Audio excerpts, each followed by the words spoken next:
అధ్యాయము 7వ వచనాన్ని బైబిల్ ఉన్న వారందరూ బైబిల్ చూడండి. Revelation chapter 14 verse 7. నేనే వాక్యాలు చదువుతాను, మీరు వాక్యాలు చూడండి. దేవుని సంఘమా, దేవుని ప్రజలైన మనం చదువచ్చిన వారుంటే మీరు చదవండి మీ ఇళ్ళల్లో. ఒకవేళ తల్లిదండ్రులకి కొంతమంది చదువు రాని వాళ్ళు ఉంటారు, లేదా తల్లిదండ్రులు చదువు వచ్చి పిల్లలు రాని వారు ఉంటారు. కుటుంబంలో మీకు ఆ రెఫరెన్స్ మీ ఇళ్ళల్లో మీరు చదవండి. ఇప్పుడు ఎవరికి మనం భయపడాలి? అసలు దేవుని వాక్యము ఎవరికి భయపడమని చెప్తుంది. ఎందుకు మనం అసలు భయపడాలి, ఎవరికి భయపడకూడదో మనం ఇంతకుముందు చెప్పుకున్నాం. ఇప్పుడు ఎవరికి భయపడాలో వారికే మనం భయపడాలనేది దేవుని వాక్యంలో మనం చూస్తున్నాం. దైవ జనాంగమా, దేవునికి మనం భయపడాలి. ఈ లోకములో ఎవరికి భయపడినా భయపడకపోయినా పర్వాలేదు, కానీ నీవు నేను ఎవరికి భయపడాలని వాక్యం బోధిస్తుందో ఆ మాటను మరి ప్రకటన గ్రంథం 14వ అధ్యాయము 7వ వచనంలో ఈ రీతిగా రాయబడ్డది. ఏమని అనంటే, అతడు మీరు దేవునికి భయపడి ఆయనను మహిమపరచుడి, ఆయన తీర్పు తీర్చు గడియ వచ్చెను గనుక ఆకాశమును భూమిని సముద్రమును జలధారలను కలగజేసిన వానికే నమస్కారము చేయుడి అని గొప్ప స్వరముతో చెప్పెను. ప్రభుకి స్తోత్ర. అలాగనే ఉండి కళ్ళు మూసుకోండి, చిన్న ప్రార్థన చేస్తాను. పరిశుద్ధుడా, ఇంతవరకు బిడ్డలు ఆయా దేశాల్లో, ఆయా రాష్ట్రముల్లో, ఆయా జిల్లాల్లో, మండలాల్లో, గ్రామాల్లో, పల్లెల్లో, పట్టణాల్లో ఉండి, మందిరంలో ఉండి చక్కని పాటలు, ఆరాధన, వాక్యముల చేత, స్తుతుల ద్వారా, వాయిద్యాల ద్వారా, అయ్యా మొదటి స్తుతి ఆరాధన వాక్యము ద్వారా బిడ్డలు చక్కని ప్రార్థన చేశారు.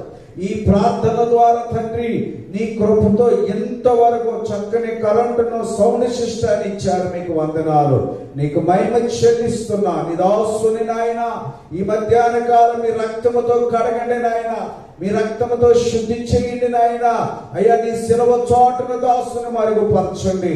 నాకు, మాకును, బిడ్డలందరికీ కావలసిన ఈ సమయములో, ఈ దినాల్లో, ఈ పరిస్థితులు కావలసిన నీ ప్రత్యేకమైన, పరిశుద్ధమైన, శక్తివంతమైన లేఖనాలతో మాతో మాట్లాడి మమ్మల్ని బలపరిచి దీవించమని, ప్రతి పాప శాప దోష యేసు నామములో ప్రతి ఒక్కరిలో నుండి తొలగి పోవాలి.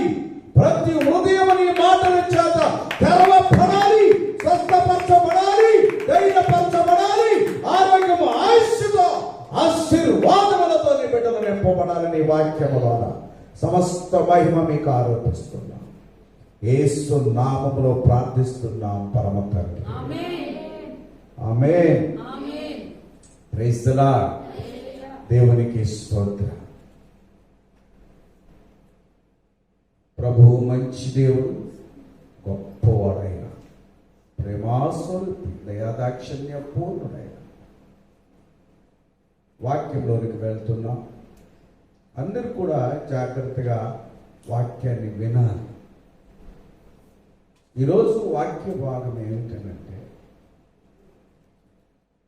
మనము భయపడవలసినది ఎవరికి భయపడమని దేవుని వాక్యము మనతో మాట్లాడుతూ ఉన్నారు. ఈరోజు వాక్యం అదండి. గత 3 వారాలు 4 వారాల నుంచి భయపడొద్దు, ధైర్యంగా ఉండండి, భయపడొద్దు, ధైర్యంగా ఉండండి, నిబ్బరం కలిగి ఉండండి. ఒకవేళ భయపడితే మనుషుల మీదకి ఉరుంచినట్లు వచ్చేస్తుంది ఈ తెగులని మనం మాట్లాడుకున్నాం. మరి అసలు భయం అనేది ఉండదు మానవ జీవితానికి. మనుషులకి భయం ఉండదా? మరి ఎవరికి భయపడాలి? పరిశుద్ధ దైవ గ్రంథంలో భక్తులు, పండితులు దేవుని వాక్యాన్ని విశ్లేషించిన వారు చెప్పబడిన మాట ఏంటంటే 365 సార్లు భయపడొద్దు భయపడొద్దు భయపడొద్దని బైబిల్ రాసి పెట్టింది. మరి రోజు భయపడకుండా ఉందాం, మరి ఒక్కళ్ళు కూడా భయపడొద్దా? మానవ జీవితంలో దైవత్వములో ఎవరికి భయపడాలో వారికి మనం భయపడినప్పుడు ఏ తెగులు, ఏ అపాయమో, ఏ కీడు, ఏ శోధన, ఏ వేదన రాదు. ఒకవేళ వచ్చినా దేవుడు మనల్ని వాటిలో నుండి తప్పిస్తాడనే సత్యాన్ని ఈరోజు మనం కొన్ని మాటల్లో చూడగలుగుతున్నాం. ప్రకటన గ్రంథం అంటేనే ప్రత్యక్షమైన గ్రంథం. Revelation chapter. ఈ శిష్యుడు ప్రభువుకి యోహాను గుర్తొచ్చేస్తాడు. 7 బోర్లు గుర్తొస్తాయి, 7 సంఘాలు గుర్తొస్తాయి, 7 దూతలు గుర్తొస్తాయి, 7 వారాలు గుర్తొస్తాయి, 7 ఆత్మలు గుర్తొస్తాయి. ప్రకటన గ్రంథం అంటే ఇది మామూలు సమయంలో ఆయన విన్న మాటలు కాదు. మీకు లెక్క నాకు లెక్క మన చర్చిలో కూర్చొని లేదా మన గృహాల్లో కూర్చొని కుర్చీల మీదనో, సోఫా సెట్ల మీదనో, మంచాల మీదనో, కంచాల ముందు కూర్చొని వినిన మాటలు, రాసిన మాటలు కావు. పద్మాస్ దీపం అని ఉంది. చుట్టూ నీళ్ళుండి, చెట్లు, పుట్లు, పొదలు, పాములు, తేళ్లు, జనసంచారం లేని స్థలములో యేసుక్రీస్తు శిష్యుడైన యోహాన్ని చంపాలని శిష్యుల్ని ఆయా రకాలుగా హతసాక్షులుగా మార్చారు జనసమూహం. అటువంటి శిష్యులు యోహాను గారిని ఈ పద్మాసు దీపంలో వేయాలని దానికంటే ముందు ఒక కళాయిలో మసులుతున్న వేడి వేడి వేడి నువ్వుల్లో ఆయన వేస్తే ఆయన చనిపోయాడు. ఈయన ఇలాగ చనిపోవట్లేదని ఇతను పద్మాస్ దీపంలో ఎత్తేసేయాలని, ఇప్పుడు కొన్ని ప్రాంతాలకు వెళితే దీవులు ఇవన్నీ ఉంటాయి. అటువంటిది పద్మాస్ దీపం అనేది ఒక దీవు. ఆయన అక్కడ ఎత్తేస్తే పాములు తింటాయో, తేలు కొడతాయో, సింహాలు, పులులు ఇంకేదో తినేసి చంపేదని చెప్పి ఆయన అక్కడ పడేసేసి వచ్చేస్తే అక్కడ దేవుని ప్రత్యక్షతను యోహాను గారు పొందుకుంటున్నారు. ఇంత మంచి ఏసీ రూములు, ఏసీ ఇళ్ళు, బెడ్లు, కాట్లు, స్లీప్ వెల్, డ్రీమ్ వెల్ అనే దిండ్లు పెట్టుకొని పండుకుంటేనే మనకు నిద్ర రావట్లేదు. యోహాన్ని ఎక్కడ వేశారంటే పద్మాస్ దీపం వేశారు. ఆయన అక్కడ దైవ ప్రత్యక్షత పొందుకుంటున్నాడు. లోకానికి కలగబోయే, లోకములో జరగబోయే ఆ ప్రత్యక్షతలో దేవుడి నుంచి పొందుకుంటున్నాడు. మనం ప్రార్థన చేయాలంటే స్పెషల్ రూమ్స్ ఉండాలి. మన దేవుని ప్రత్యక్షత కలిగి ఉండాలంటే ఏసీ హాల్ ఉండాలి. మన దేవుల్లో బాగుండాలంటే కొత్త కొత్త సాపులు ఉండాలి. మనం ఏదైనా దేవుని దగ్గరికి వెళ్ళాలి అని అంటే మనకు అన్నీ అనుకూలించాలి. దేవుడు నీతో నాతో మాట్లాడాలంటే నేను ఒక స్పెషల్ రూమ్లో ఉండి ప్రార్థన చేస్తే దేవుడు మాట్లాడతాడు అనుకుంటాను. యోహాను గారి పరిస్థితిని ఒకసారి ఆత్మీయులంగా మనం గుర్తించాలి. దేవుడు నీతో నాతో మాట్లాడటానికి, దేవుడు నిన్ను నన్ను దర్శించటానికి ఇహలోక సంబంధమైన యొక్క కార్యక్రమాలు లేదా వీటి యొక్క పరిస్థితులు ఏది అనుకూలించిన అవసరం లేదు అనేది మనం గమనించాలి. అటువంటి వ్యక్తితో దేవుడు మాట్లాడుతున్నాడు. సరే, అప్పుడప్పుడు ఈ ప్రకటన గ్రంథం గురించి ఎవరైనా చెప్పుకున్నా కానీ మనం ఇప్పుడు వాక్యంలో పోతాం. దేవుడు ఆయనతో మాట్లాడుతున్న మాటల్లో, ఆయన దూతలు మాట్లాడుతున్న మాటల్లో చూడండి.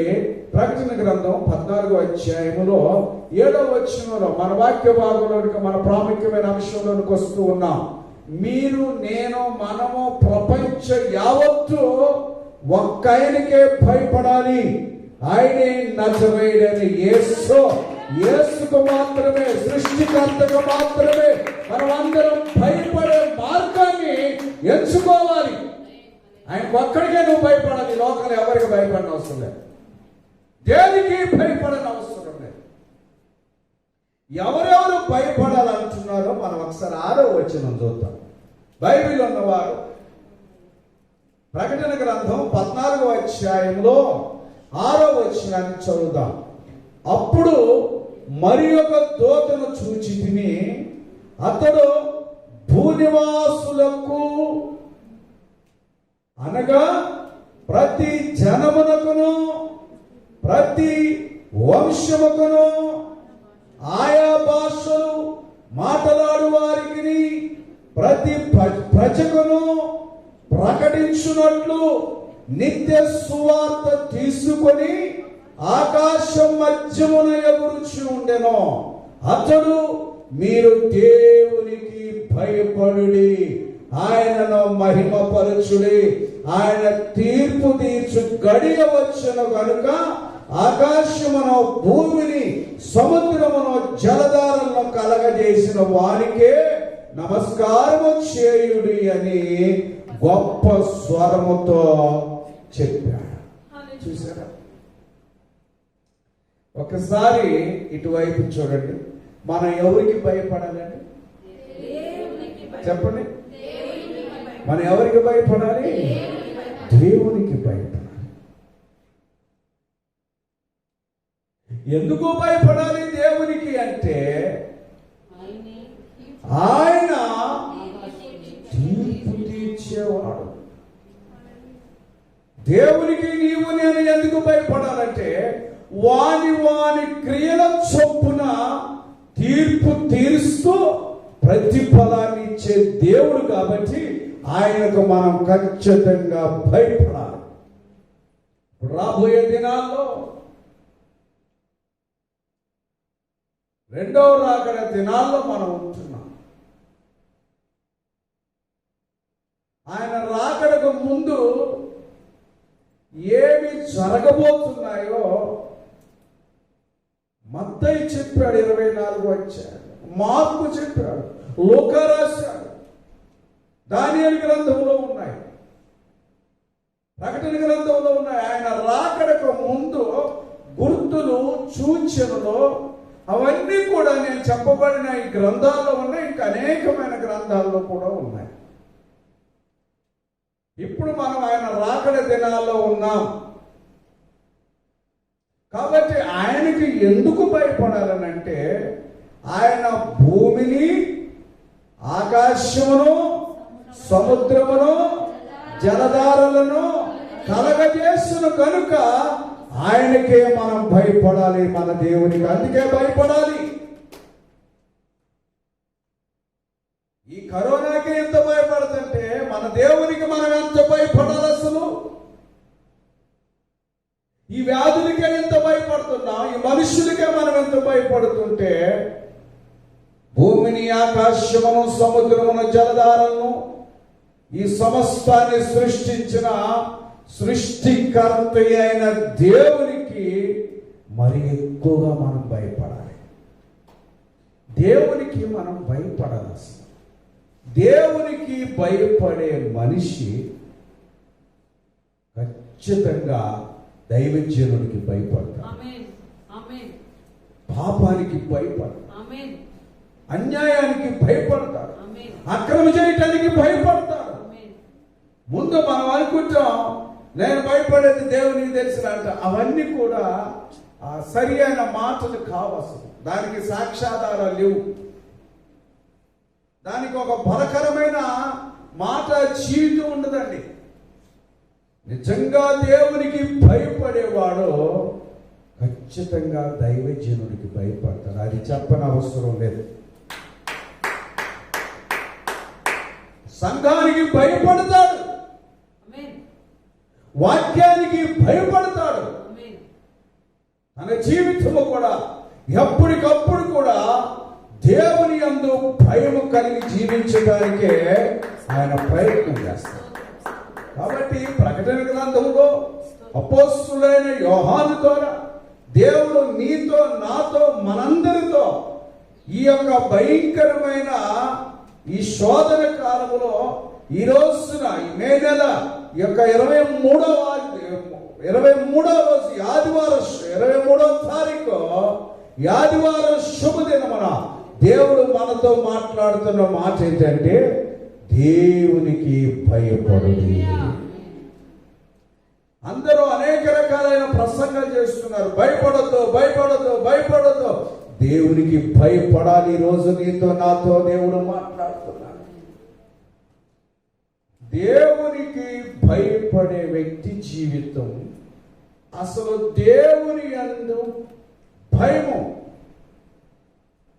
ఎటువంటిది అని కీర్తనకారుడు చెప్తాడు. ఆ మాట చదవండి ఒకసారి.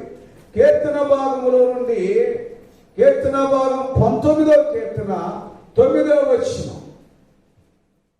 దేవుని యందు భయం ఎటువంటిది అని అంటే 19వ కీర్తనలో మీ ఇళ్లలో బైబిల్ చదువుకోండి. మీ భార్యలకు బైబిల్ వినిపించండి. మీ భర్తకు బైబిల్ వినిపించు ఆయన. నీ పిల్లలకు బైబిల్ వినిపించండి. నీ తల్లిదండ్రులకు చదివి వినిపించమ్మా. ఒకవేళ భర్తకు రాకపోతే భార్య చదవండి, తల్లిదండ్రులకు రాకపోతే పిల్లలు చదవండి, భార్యకు రాకపోతే భర్త చదవండి. కీర్తన గ్రంథం 19వ కీర్తన 9వ వచనములో దేవుని యొక్క భయం అంటే ఎంత చక్కగా వివరించాడో. ఏదో నీవు నేను భయపడేది కాదు, దేవుని అందున్న భయము ఎటువంటిదో నేను చదువుచున్నానో. బైబిల్ ఉన్న వారందరం తిందాం. దేవుని యొక్క భయం ఏంటో చూడండి. కీర్తన గ్రంథంలో ఏదో కొంతమంది భయం అంటే పాస్టర్ గారి ముందు కుర్చీల మీద కూర్చోకుండా ఉండటం, లేదా కింద కూర్చోవటం. ఏదో భయం అంటే ఆ భయానికి కాదు అసలు. పాస్టర్ గారు చాలా మంది అంటారు, పాస్టర్ గారు అంటే నాకు భయం అండి.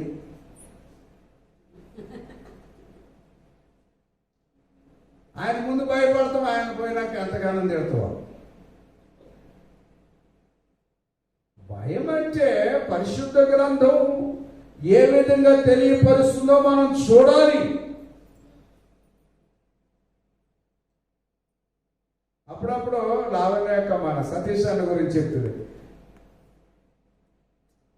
మాస్టర్ గారి పని భయపడతానండి సతీష్, నాకు ఏం భయం లేదు అందా.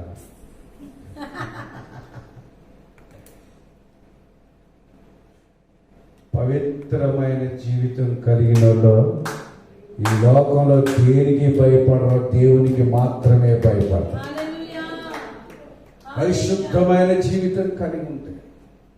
దేవుని యందు భయమని నీవు నేను మనం ఎలా గుర్తించగలుగుతామని ఇక్కడ రాయబడ్డదండి. అంటే కొంతమంది అమ్మగారు కూడా చాలా సందర్భాల్లో నేను కొన్ని జరిగి చెప్తాను. పాస్టర్ గారితో మాట్లాడి పాస్టర్ గారు చెప్పండి భయం అండి. నేనేమన్నా పులా ఏమన్నా సింహాన్న డాడీకి చెప్పుకో, అమ్మో నాకు భయం అండి.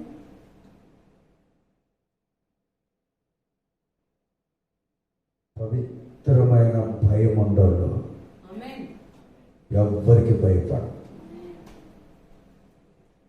చదువుదామా? మీ ఇళ్ళలో చదవండి. కీర్తనలో 19వ కీర్తన 9వ వచనం. యెహోవా యందైన భయము పవిత్రమైనది, అది నిత్యము నిలుస్తుందంట. Praise the lord.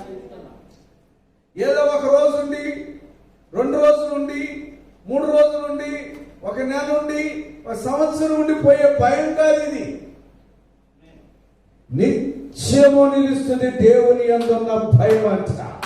ఎవరు ఉన్నా ఎవరు లేకపోయినా, ఉద్యోగంలోనైనా, వ్యాపారంలోనైనా, ప్రయాణంలోనైనా, డ్రైవింగ్ లోనైనా, టీవీ ముందైనా, సెల్ ఫోన్ ముందైనా, తల్లిదండ్రులు ఉన్నా, సేవకులు ఉన్నా, సంఘం ఉన్నా, ఎవరి ముందైనా దేవుని భయం కలిగిన వాడు నిత్యము ఆ భయం నిలిచి ఉంట. దేవునికి స్తోత్రం. ఎవరో ఉంటే కాదు. కాబట్టి కీర్తనలో 19వ కీర్తన 9వ వచనం చదివినప్పుడు యెహోవా యందైన భయము అది ఎటువంటిదిగా ఉంటదంటమ్మా? చెప్పాలి, అందరూ చెప్పాలి, చెప్పాలి. నిష్కలమా పవిత్రంగా ఉంటది, పరిశుద్ధంగా ఉంటది. దేవుని యందైన భయము చాలా నిష్కళంకంగా ఉంటుంది. కళంకం ఉండదు, మచ్చ ఉండదు, మత్సరం ఉండదు దేవుని భయములో. Praise the lord. పవిత్ర చదువుదాం. యెహోవా యందైన భయము పవిత్రమైనది, అది నిత్యము. Praise the lord. దేవుని భయం అంటే ఎవరికి మనం భయపడాలి చెప్పండి? చెప్పాలి, అందరం చెప్పాలి అమ్మా, చెప్పాలి, అందరం చెప్పాలి. ఎవరికి భయపడాలి మనం? దేవునికి భయం. దేవుని భయంలో ఏముందంట చెప్పాలి. దేవుని భయంలో ఏముంది? పవిత్రత ఉంది. దేవునికి భయపడే వారిలో, దేవునికి భయపడే వారిలో ఏమి జీవిస్తుంది అని అంటే పవిత్రమైన జీవితం, పరిశుద్ధమైన జీవితం, నీతి కలిగిన జీవితం, మహిమ కలిగిన జీవితం, నిష్కళంకమైన జీవితం, స్వార్థము లేని జీవితము దేవుని యందు భయం కలిగిన వారిలో ఉంటుంది. అందుకే ఆ దేవునికి నీవు నేను భయపడాలి. ఎవరికి భయపడాలి నీవు అంటే? అసలు భయపడవలసిన వారికి భయపడం, భయపడవలసిన దానికి భయపడడం. ఇప్పుడు సమాజం ఏముందంటే మీకు అర్థమవుతుంటే దేవునికి స్తోత్రాలు చెల్లించండి. ఎవరికి భయపడాలో వారికి మనం భయపడం,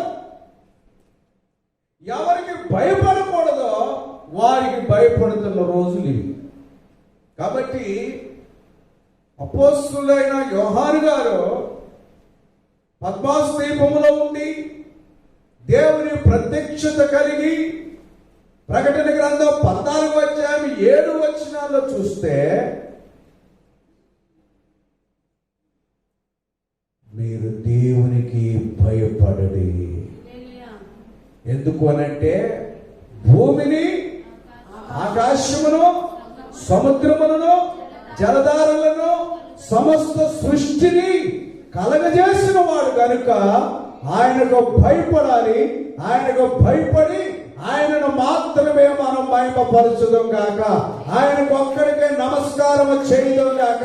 ఆయన ఒక్కడినే మనం పూజించడం గాక. ఆయన ఒక్కడినే ఆరాధించడం గాక. అందుకు ఆయనకు భయపడాలి. తర్వాత ఆయన తీర్పు తీర్చబోతున్నాడు. ఎందుకు దేవునికి భయపడాలో మీకు తెలియపరుస్తూ ఉన్నా. ఆయన రెండవ రాకడలో వచ్చినప్పుడు మన క్రియలకు తగినట్లుగా, మన జీవిత నడవడికను బట్టి, మన చూపులను బట్టి, మన ఆలోచనను బట్టి, మన తలంపును బట్టి, మన క్రియలను బట్టి, మన యొక్క జీవన విధానాన్ని బట్టి, ఈ జీవన శైలిని బట్టి దేవుడు మనకు తీర్పు తీర్చబోతున్నాడు. కాబట్టి ఆయనకు అక్కడికే మనం భయపడాలి. ఈ లోకంలో నీవు నేను ఎవరికి భయపడని అవసరం లేదు. అసలు దేవునికి భయపడాలి. దేవుని యందైన భయం ఎలా ఉంటుంది అంటే చెప్పండి, చెప్పాలమ్మా, చెప్పాలి, చెప్పాలి. నాశ్రమా చెప్పు, దేవుని భయం ఎట్లుంది? పవిత్రమైనది. పవిత్రంగా ఉంటుంది దేవుని భయం. నిజంగా దేవునికి భయపడేవాడు పవిత్రంగా ఉంటాడు, పాపానికి దూరం అయిపోతాడు. ఆ మాటకు వస్తే ఆదికాండంలో మనం చూస్తే దేవుని యందైన భయము, ఆదికాండం మీరు గమనించండి 42వ అధ్యాయంలో 18వ వచనాన్ని చూస్తున్నాం. దేవునికి భయపడే వ్యక్తి తన జీవితాన్ని నీవు నేను ఎలా గమనించాలి? ఇతడు దేవునికి భయపడుతున్నాడు, ఈమె దేవునికి భయపడుతుంది, ఈ కుటుంబం దేవునికి భయభక్తులతో కలిగి ఉంది, వీళ్ళు నిజంగా దేవునికి భయపడుతున్నారు అంటానికి ఒక మనిషి తెలియపరుస్తాడు. ఆదికాండంలో 42వ అధ్యాయంలో దేవుని యందైన భయము ఎటువంటిది కలగజేస్తుందంటే పవిత్రమైన జీవితాన్ని కలగజేస్తుంది. యోసేపు ఇక్కడ ఆదికాండంలో 42వ అధ్యాయంలో మనం చూసినప్పుడు ఆయన ఒక చక్కని మాట వాళ్ళ అన్నలతో, వాళ్ళ యొక్క రక్త సంబంధులతో, ఆయనకు కీడు చేసిన వారితో ఆయన మాట్లాడుతున్న మాట ఏంటంటే, ఆదికాండం 42వ అధ్యాయం 18వ వచనం, దేవునికి భయపడే వారి యొక్క జీవితము ఎలా ఉంటుందో మనం యోసేపు ద్వారా చూస్తూ ఉన్నాం. యోసేపు జీవితాన్ని బట్టి మనం ధ్యానిస్తున్నాం. నాకు దేవుడు అంటే భయం, అమ్మో నేను అంటే ఆ మాటలు అవి పెద్దగా పనికి వచ్చేవి కావాలి. దేవుని భయం ఉన్న వ్యక్తి యొక్క జీవిత విధానాన్ని చూస్తే ఆదికాండం 42:18 వచ్చిన మీ గృహాల్లో చదువుకున్నామా, ఏమనుందంటే, 3వ దినమున యోసేపు వారిని చూచి, నేను దేవునికి భయపడువాడను, మీరు బ్రతుకున్నట్లు దీన్ని చేయుడి. యోసేపు ఇచ్చిన స్టేట్మెంట్ ఏంటంటే, దేవునికి భయపడేవాడనని ఎంత సగర్వంగా, ఎంత ధైర్యంగా, తనకంటే పెద్ద వయసులో ఉన్న అన్నలు, ఆయనకు కీడు చేసిన అన్నలు, ఆయన్ని ఎదగనీయకుండా అణిసివేసిన అన్నలు, దేవుని వాగ్దానమును, దేవుని కలలు, దైవ దర్శనాలను ఈయన జీవితం ద్వారా నెరవేర్చకుండా అణిసివేసిన అన్నలు ముందు అంటున్నాడు, నేను ఈ రోజున ఈ స్థితికి రావటానికి, ఈ గొప్ప దీవెనలకు వారసులు అవటానికి, ఈ గొప్ప ప్రధానమంత్రిగా నేను ఈ స్థితిలో ఉండటానికి, అన్నలారా సోదరులారా, నేను దేవునికి భయపడువాడను కాబట్టి ఈ స్థితిలో దేవుడు నన్ను ఉంచాడో, ఈ రోజు నుంచి మీరు కూడా దేవునికి భయపడండి అని వాళ్ళకి హెచ్చరిక చేశారు. సొంత అన్నలైన వారికి దేవుని యందు భయం ఎటువంటి చెప్పండి? పవిత్రంగా ఉంటుంది, పరిశుద్ధంగా ఉంటుంది, దాంట్లో ఎంత మాత్రం కల్మషం ఉండదు, కపటం ఉండదు. దేవునికి భయపడే వ్యక్తి ఏదో ఈ టైంలో అటు చూస్తున్నావు, వెళ్ళిపోతున్నావు. దేవునికి భయపడిన జీవితం యొక్క విధానాన్ని మనం ఇక్కడ చూస్తూ ఉన్నాం. 39వ అధ్యాయం ఆదికాండంలో ఏదో ఆయన మాట ద్వారా చెప్పిన వాడు కాదు. యోసేపు జీవితాన్ని ఆదికాండం 39వ అధ్యాయంలో ఆయన నిజంగా దేవునికి భయపడ్డాడా, భయపడలేదనేది ఆదికాండం 39వ అధ్యాయంలో మనం చూస్తూ ఉన్నాం. 7వ వచనం నుండి 6వ వచనం నుండి చూస్తున్నాం.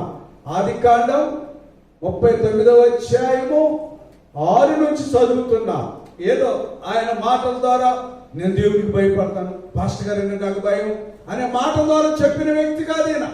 క్రియారూపకంగా దేవునికి భయపడిన వ్యక్తిని మనం ఇక్కడ వచనాన్ని చూస్తున్నాం. కొండా మేరీ బైబిల్ చూడమ్మా, ఆదికాండం 39వ అధ్యాయము 6వ వచనంలో చూస్తే, అతడు తనకు కలిగినదంతయు యోసేపు చేతికి అప్పగించి తాను ఆహారము తినుట తప్ప తనకి ఏమి ఉండదో ఏమి లేదో విచారించిన వాడు కాడు. యోసేపు రూపవంతుడును సుందరుడనై ఉండెను.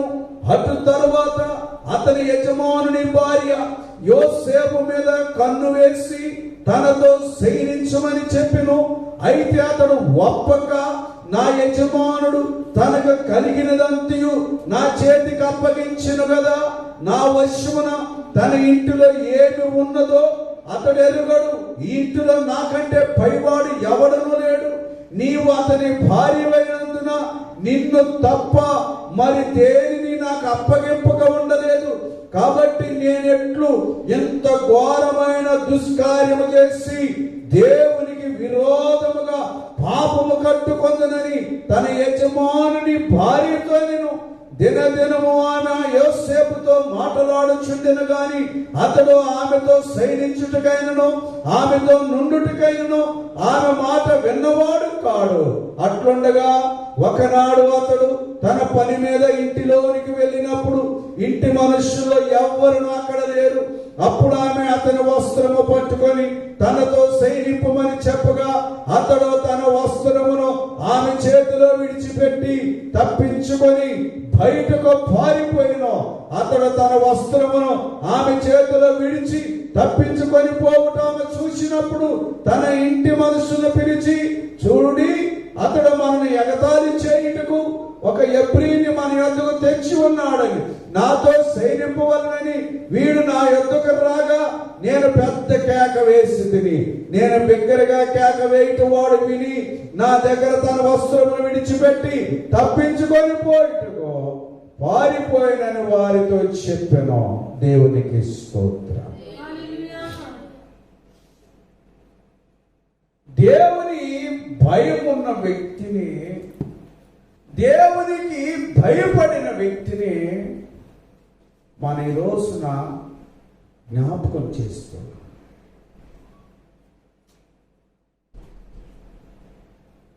నిజంగా ఆ ఇంట్లో ఆ చరిత్ర అంతా మనకు అనేక సందర్భాలు తెలుసు.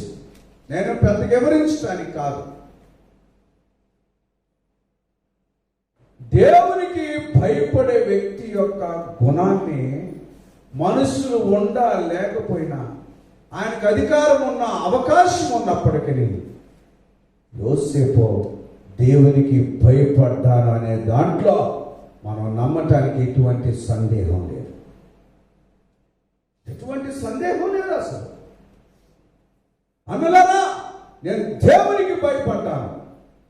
మీరు కూడా మీ బ్రతకాలంటే, మీరు దీవించబడాలంటే, మీరు ఆశీర్వదించబడాలంటే, మీరు అభివృద్ధి చెందాలంటే, మీరు స్వస్థత పొందుకోవాలంటే, ఆరోగ్యవంతులుగా ఉండాలంటే, ఆయుష్తో నింపబడాలంటే, మీ బ్రతుకులు చక్కగా సాగిపోవాలంటే మీరు కూడా ఈ పని చేయమని చెప్తాడు యోసేపు.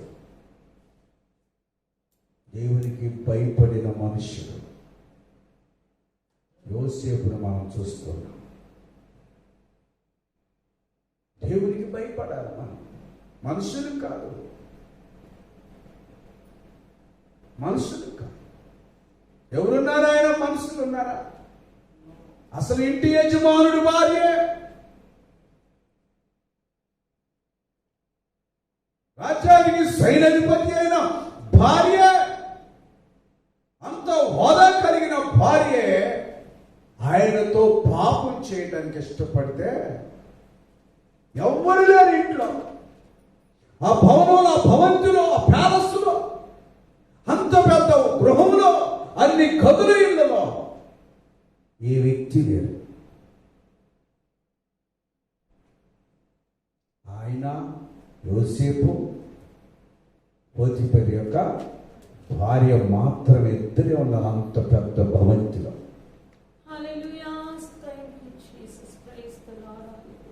హల్లెలూయా, హల్లెలూయా.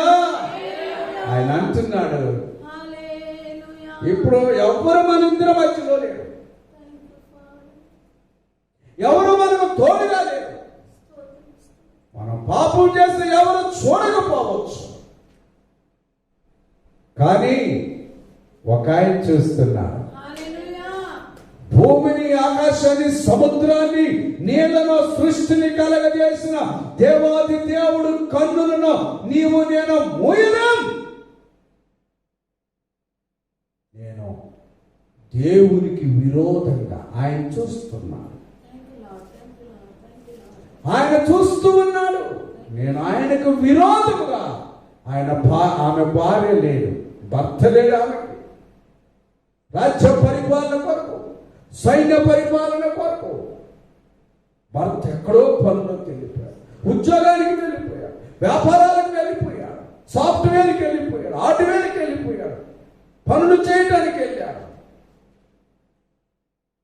ఎండ వాన చల్లగా తెలియక కాయ కష్టంలోకి వెళ్ళిపోతున్నాడు భర్త.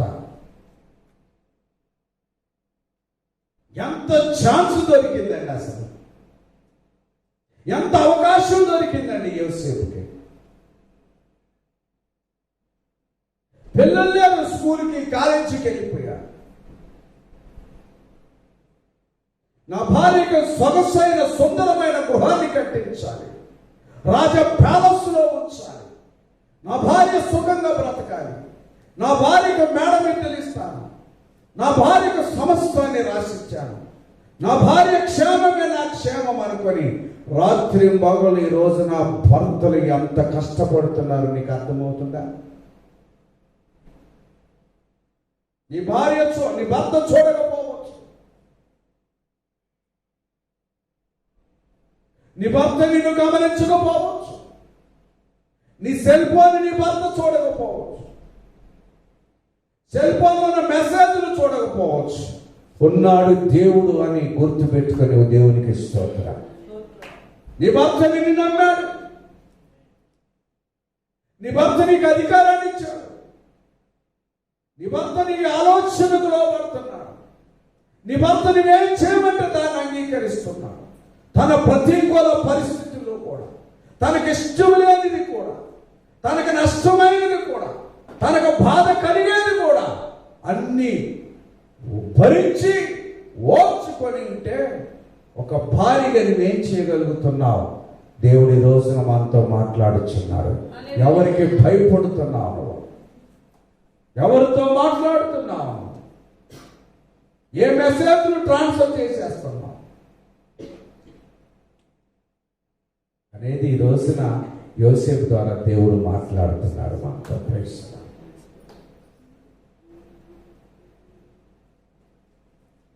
అలాగనే భర్త కూడా భార్యకి తెలియకుండా, ఎందుకు నువ్వు సెల్ ఫోన్ మాట్లాడుతున్నావు అసలు భార్యకి తెలియకుండా?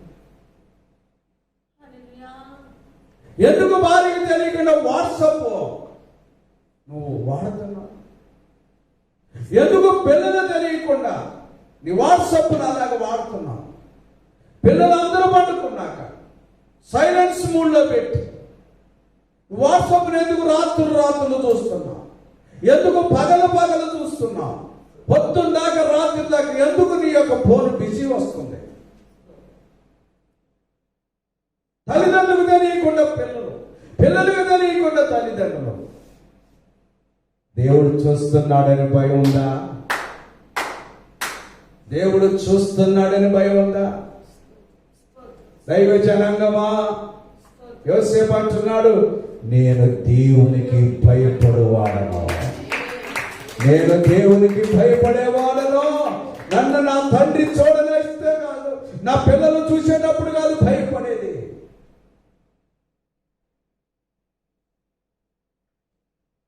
నా భర్త చూసేటప్పుడు కాదు, భర్త రాకముందు ఒకటి, భర్త వచ్చినాక ఒకటి, భార్య చూడకముందు ఒకటి, భార్య చూసినాక ఒకటి.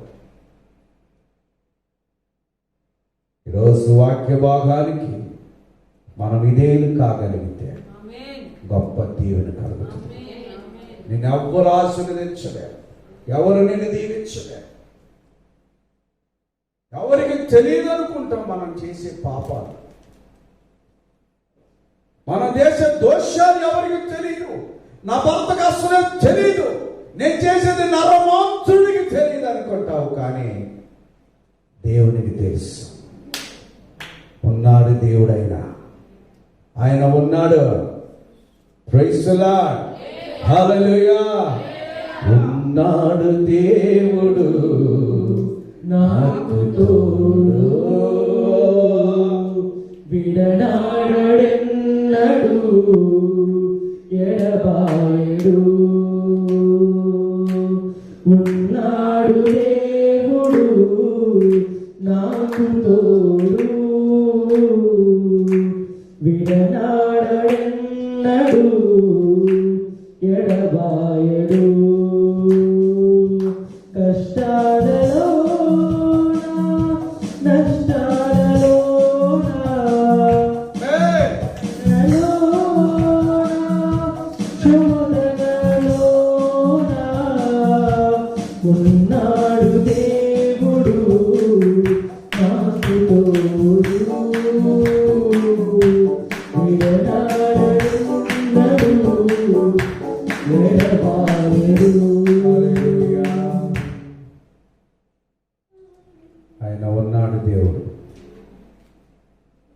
యోసేపు అంటున్నాడు,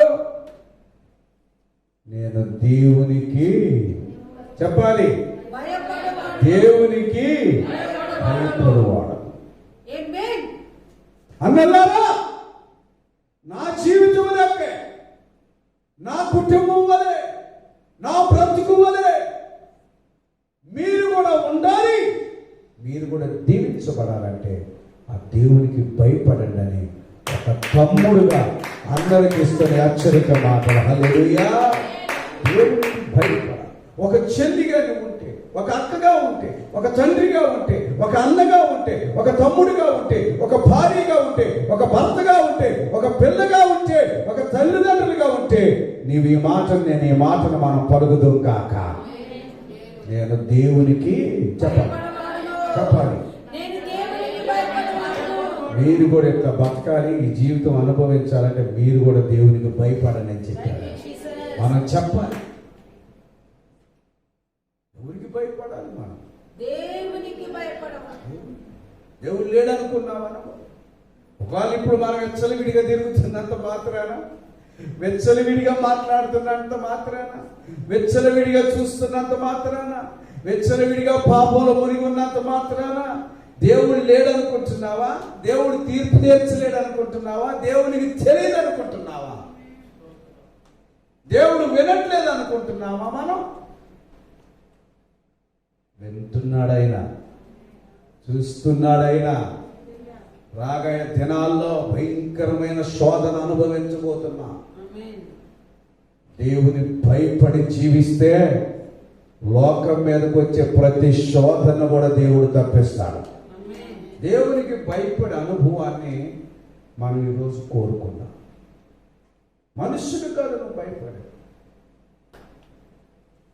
మనుషులు ఏమీ చేయలేరు. అసలు దేవునికి భయపడాలి. దావీదు గారి కీర్తనలో మనకు తెలుసు, 139వ కీర్తన. ఆయన ప్రారంభ దశ, ఆయన రాజ్య పరిపాలన అయిన సమయంలో ఆయన చేసిన పాపము, ఆయన చేసిన దోషము, ఆయన చేసిన అన్యాయము, ఆయన చేస్తున్న అక్రమము, ఆయన చేస్తున్న వ్యభిచారము ఆయనకప్పుడు ఆ కళ్ళన్నీ పచ్చగా అయిపోయి దేవుడు కనబడినట్టుగా అయిపోయినాడు.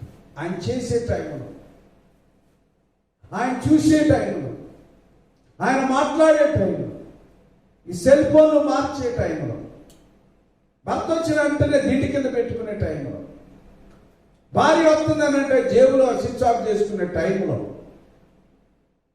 అప్పటికప్పుడు దేవుడు చూస్తున్నాడు అని అనుకోవట్లేదంట ఆయన. ఎప్పుడైతే ఆ ఘోర పాపం చేశాడో, ఆ తప్పిదం చేశాడో, దేవుని సేవకుడు వచ్చి గద్దించాడో, ఆయన పారిపోవటానికి ప్రయత్నం చేశాడు.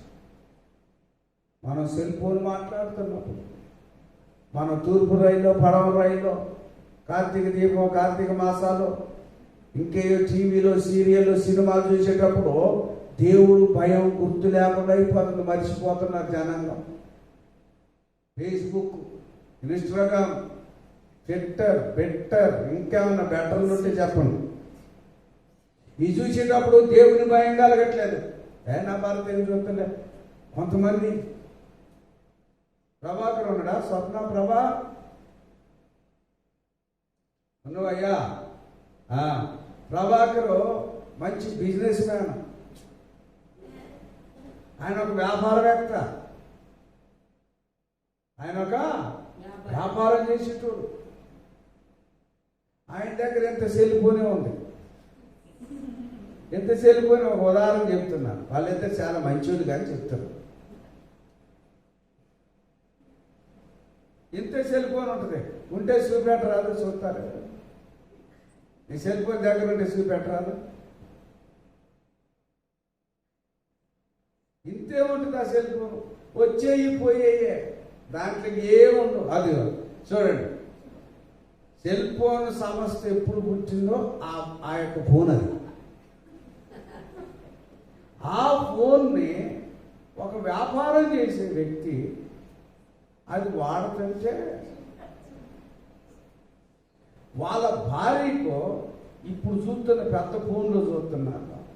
వాట్సాప్, ఇన్స్టాగ్రామ్, ట్విట్టర్, స్నాప్చాట్, ఇంకేమైనా చాట్లు ఉంటే దాంట్లో చాట్లు. ఎంత మంచివాడు భర్త, ఎంత మంచి భర్త. తనకు అవసరం ఉన్నా కానీ నాకు వదిలేదు స్వప్న, నాకు వదిలేదు స్వప్నం, నాకు వదిలేదు దర్శనం అని, నాకు వదిలేదు డ్రీమ్ అని ఆ స్వప్నకి ఆ పెద్ద ఫోన్ ఇచ్చి, అది నేను చూస్తున్న 4 సంవత్సరాల నుంచి ఆయనకు అదే ఫోను. ఏమే 2-3 ఫోన్లు మారిపోయినాయి. అటువంటి భారీగా నువ్వు ఉంటే నీ భర్త నిన్ను అంత ప్రేమిస్తున్నట్టు, నీ భర్త అంత నిన్ను నమ్మినట్లు, నీ భర్త అంత నీ యొక్క హోలీ క్యారెక్టర్ను ఆయన నమ్ముతున్నట్లు. నా భార్య ఏం చూడు, ఒకవేళ చూస్తే అపోస్తల క్రిస్టియన్ అసెంబ్లీలో యూట్యూబ్లో ఉన్న మాత్రమే చూస్తుందని, ప్రసంగాలు, పాటలు, ఆరాధన చూస్తుందని. నా భార్యకి ఇంత పెద్ద ఫోన్ ఇస్తే కేవలం పాటలే నేర్చుకుంటుందని. నా భార్యకు మంచి ల్యాప్టాప్లో ఏదో ఉంటుంది, ఎంత అడలుకున్నాం, ట్యాబ్లు, ఐప్యాడ్, అన్ని ప్యాడ్లు కొనిస్తుంటే నువ్వు దుర్వినియోగం చేస్తే జీవితంలో చాలా భయంకరమైన కష్టాన్ని అనుభవిస్తావు. ఎవరైనా సరే, నేనైనా మీరైనా మాట, లోకం మీదకి శోధన రాబోతుంది. తీర్పు తీర్చబోయే దినాలు, రాకడ దినాల్లో ఉంటున్నామా. ఒకవేళ కొంతమంది భర్తలు, భార్యలు చాలా చక్కగా, వీళ్ళు 1,00,000 మందిలో ఒక్కళ్ళు ఉంటారు ఇటువంటి భార్య. తనే పాత చీరలు కట్టుకొని, పాత ఓనీలు వేసుకొని, పాత ఏమైనా ఫోన్లు వాడుకుంటూ, తన భర్తకు కొత్త డ్రెస్సులు కొనాలి, కొత్త ల్యాప్టాప్లు కొనాలి, కొత్త ఫోన్లు కావాలి, నా భర్త 10 మందిలో మంచిగా ఉండాలనుకునే వాళ్ళు 1,00,000లో ఒక్క ఆవిడే ఉంటుంది. ఆవిడ ఒకవేళ అలాగే నీ భార్యని కొనిస్తే దుర్వినియోగపరచు. నీ మీద ప్రేమ మీద, నీ మీద ఆశీర్వాదం, నీ మీద గౌరవం మీద నీ భర్త కొనిస్తాను.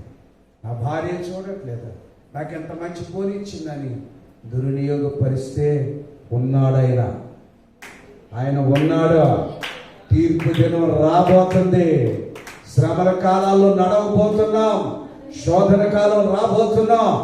ఎక్కడైనా దేవునికి మనం భయపడి ఆయన సన్నిధిలో యథార్థమైన జీవితం, పవిత్రమైన జీవితం కలిగి జీవించాలనేదే దేవుడి రోజు నీతో నాతో మాట్లాడుతాడు.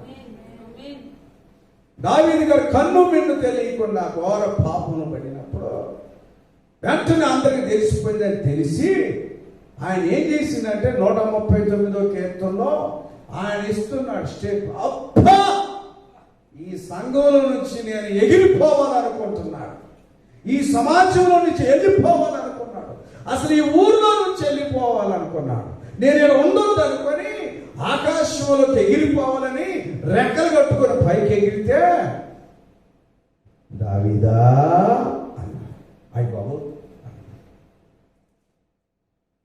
లేదు,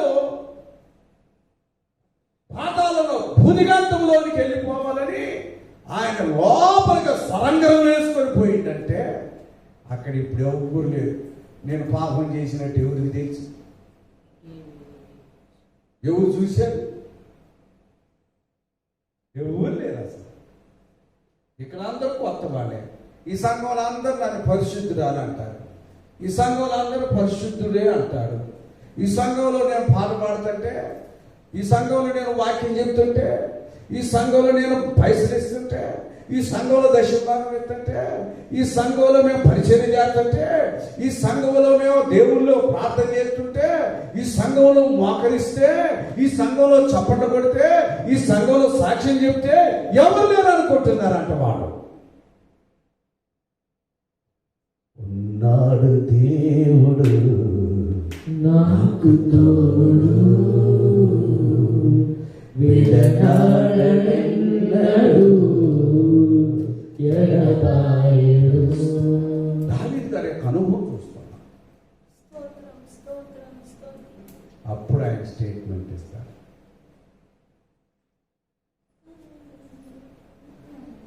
ప్రైజ్ ది లార్డ్. గాఢంధకారములో సంచరించిన కన్నీటిలోయలో మునిగి తేలిన, గాఢాంధకారములో సంచరించిన కన్నీటిలోయలో మునిగి తేలిన, కరుణలేని లోకము కాదన్నను, కరుణలేని లోకము కాదన్నను, కన్నీరు తుడచును నన్ను కొన్నవాడు. చూసారా?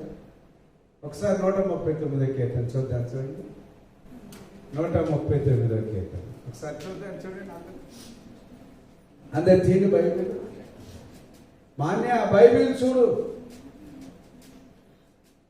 బైబిల్ చూడాలి.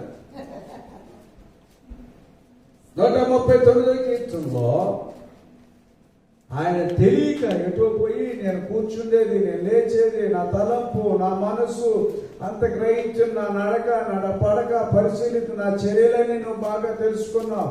యెహోవా మాట నా నాలుక రాకమునిపే అది నీకు పూర్తిగా తెలుసుకున్నది. 5వ వచనం, వెనుకను ముందును నీవు నన్ను ఆవరించున్నావు, నీ చెయ్యి నా మీద ఉంచున్నావు. ఇట్టి తెలివి నాకు మించినది, అది అగోచరము, అది నాకు అందదో.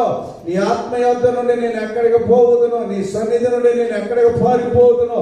నేను ఆకాశములకు ఎక్కినను నీవు అక్కడ ఉన్నావు, నేను పాతాళమందు పడుకొనిన నీవు అక్కడ ఉన్నావు.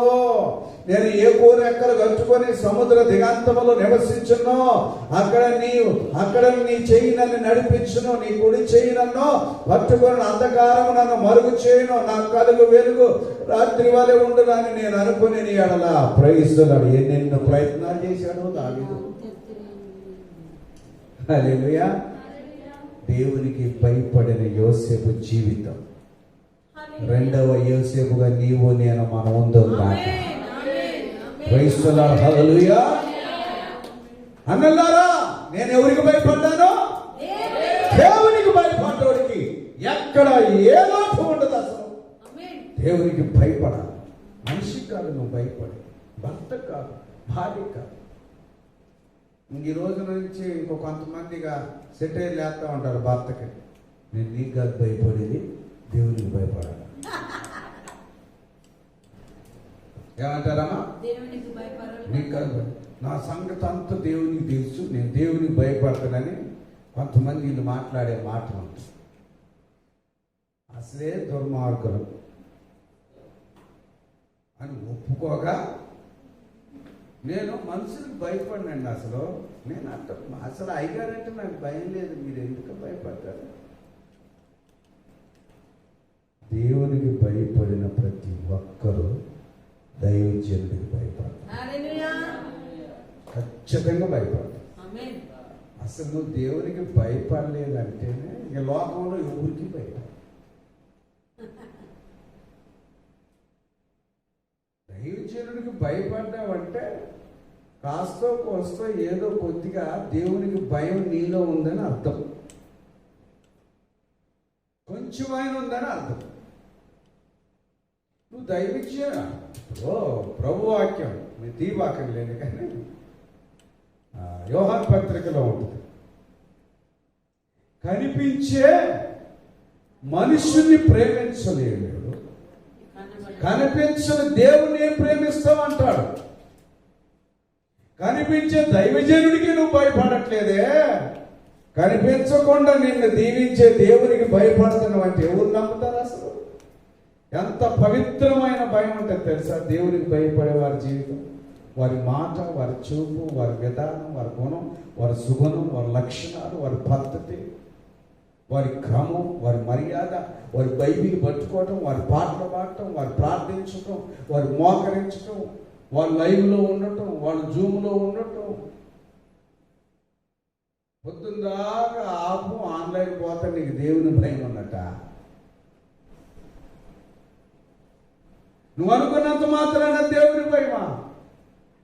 ఒక దినం రాబోతున్న తీర్పు దినం. అందుకే నువ్వు భయపడాలని వాక్యం చెప్తాను. దేవునికి స్తోత్ర. కాబట్టి యోసేపు ఎవరికి భయపడ్డాడు చెప్పాలి. ఎవరికి భయపడ్డాడంటే దేవునికి భయపడ్డాడు. దేవుని యందు భయం ఎటువంటిది? పవిత్రం. పవిత్రుడు. ఇంకొక మాట చూద్దాం, చూడండి. యెషయా గ్రంథం 33, ఐజయా 33. దేవునికి భయపడితే ఏం జరిగిందో మనం చూస్తున్నాం. యెషయా గ్రంథం 33వ అధ్యాయం 6వ వచనం. Isaiah 33 verse 6. యెషయా గ్రంథములో నుండి 33వ అధ్యాయం 6వ వచనంలో, నీవు నేను దేవునికి భయపడితే ఏం జరుగుతుందో. దేవుని యందు ఆయన భయం ఎటువంటిది అనుకున్నాం? పవిత్రమైనది. పవిత్రమైనదే కాదు, నిజంగా దేవునికి భయపడిన యొక్క వ్యక్తులకి దేవుడు ఆ భయంలో నుంచి నీకేమి కలగజేస్తాడో అలా చూడగలుగుతున్నాం. నిజంగా దేవునికి భయపడితే ఆ బిడ్డలకు దేవుడు ఏమివ్వబోతున్నాడో, ఆ భయం ద్వారా వచ్చే మేలేంటో, ఆ భయపడిన వ్యక్తులకి దేవుడు కలగజేసే దీవెన ఎటువంటిదో మనం 6వ వచనంలో చూస్తున్నాం. నీ కాలములో నియమింపబడినది స్థిరముగా నుండును, రక్షణ బాహుల్యమును బుద్ధి జ్ఞానముల సమృద్ధియు కలుగును. యెహోవా భయము వారికి ఐశ్వర్యమో. దేవునికి స్తోత్ర. దేవుని అందున్న భయం అంట ఈ కరువు కాలములో వారికి ఐశ్వర్యాన్ని దేవుడు ఇచ్చేస్తాడంట. ప్రభువుకి స్తోత్ర. అందుకే దేవునికి భయపడాలి. దేవునికి నీవు నేను ఎందుకు భయపడాలంటే ఈ తీర్పులో నుంచి మనం తప్పించబడాలి. మరణములో నుండి జీవములోనికి వెళ్ళిపోవాలి. ఈ శోధనలో నుండి మేలుల్లోనికి వెళ్ళిపోవాలి. దేవుని అందైన భయము ఏమొస్తుందని చెప్పండి? ఐశ్వర్యం. దేవునికి భయపడే వారికి దేవుని ఆశీర్వాదాలు ఖచ్చితంగా ఇస్తాడు. అది కాలం మునిగి తేలి కరువులు కాటకాలు వచ్చినా, లోకమంతా కూడా ఉద్యోగాలు, వ్యాపారాలు, పనులు లేకపోయినా నీవు ఐశ్వర్యవంతుడిగానే దేవుడు నిన్ను దీవిస్తాడు. ఖచ్చితంగా గుర్తుపెట్టుకో. ఈ కరువు కాలానికి ఎందుకు భయపడుతున్నారు జనం అంటే ఆడికి దేవుని భయం లేదు. వాయో వాయో మళ్ళీ కరోనా పోయి 2వ వేవ్ వచ్చిందట, 3వది వస్తుందట, 4వది వస్తుందట, 5వది వస్తుంద. ప్రభువా ప్రభువా ప్రభువా ప్రభువా ప్రభువా. నీకు ఐశ్వర్యం వస్తుందని గుర్తు పెట్టుకోవట్లేదు నువ్వు అసలు. అంటే దేవుని భయం ఉంటే కదా మనకి. దేవుని భయం లేని వారు, దేవుని భయం లేని వ్యక్తి, పురుషులైన స్త్రీలైన పడిన వారు ఎవరైనా సరే, లోకంలో ఏది జరిగినా నీకు భయం అనిపిస్తుంది. దేవుని భయం ఉన్న వ్యక్తి దేవుని ఐశ్వర్యం దేవుడు నీకు ఇస్తాడు. ఉందా గ్లోరిమా? లైవ్లో ఉన్నవా?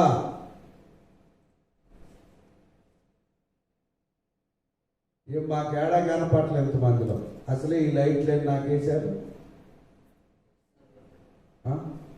చెయ్యత్త రాదండి.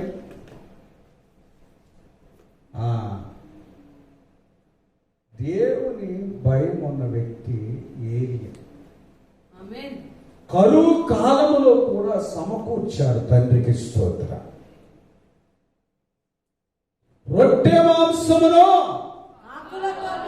కాకోళములతో దేవుడు సమకూర్చాడు. ఎంతగలుగుతావమ్మా? పెడదామని అడుగుతున్నారు మరి.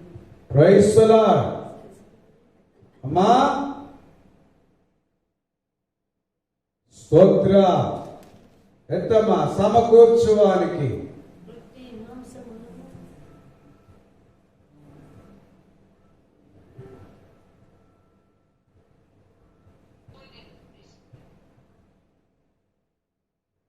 ఏమైందమ్మా?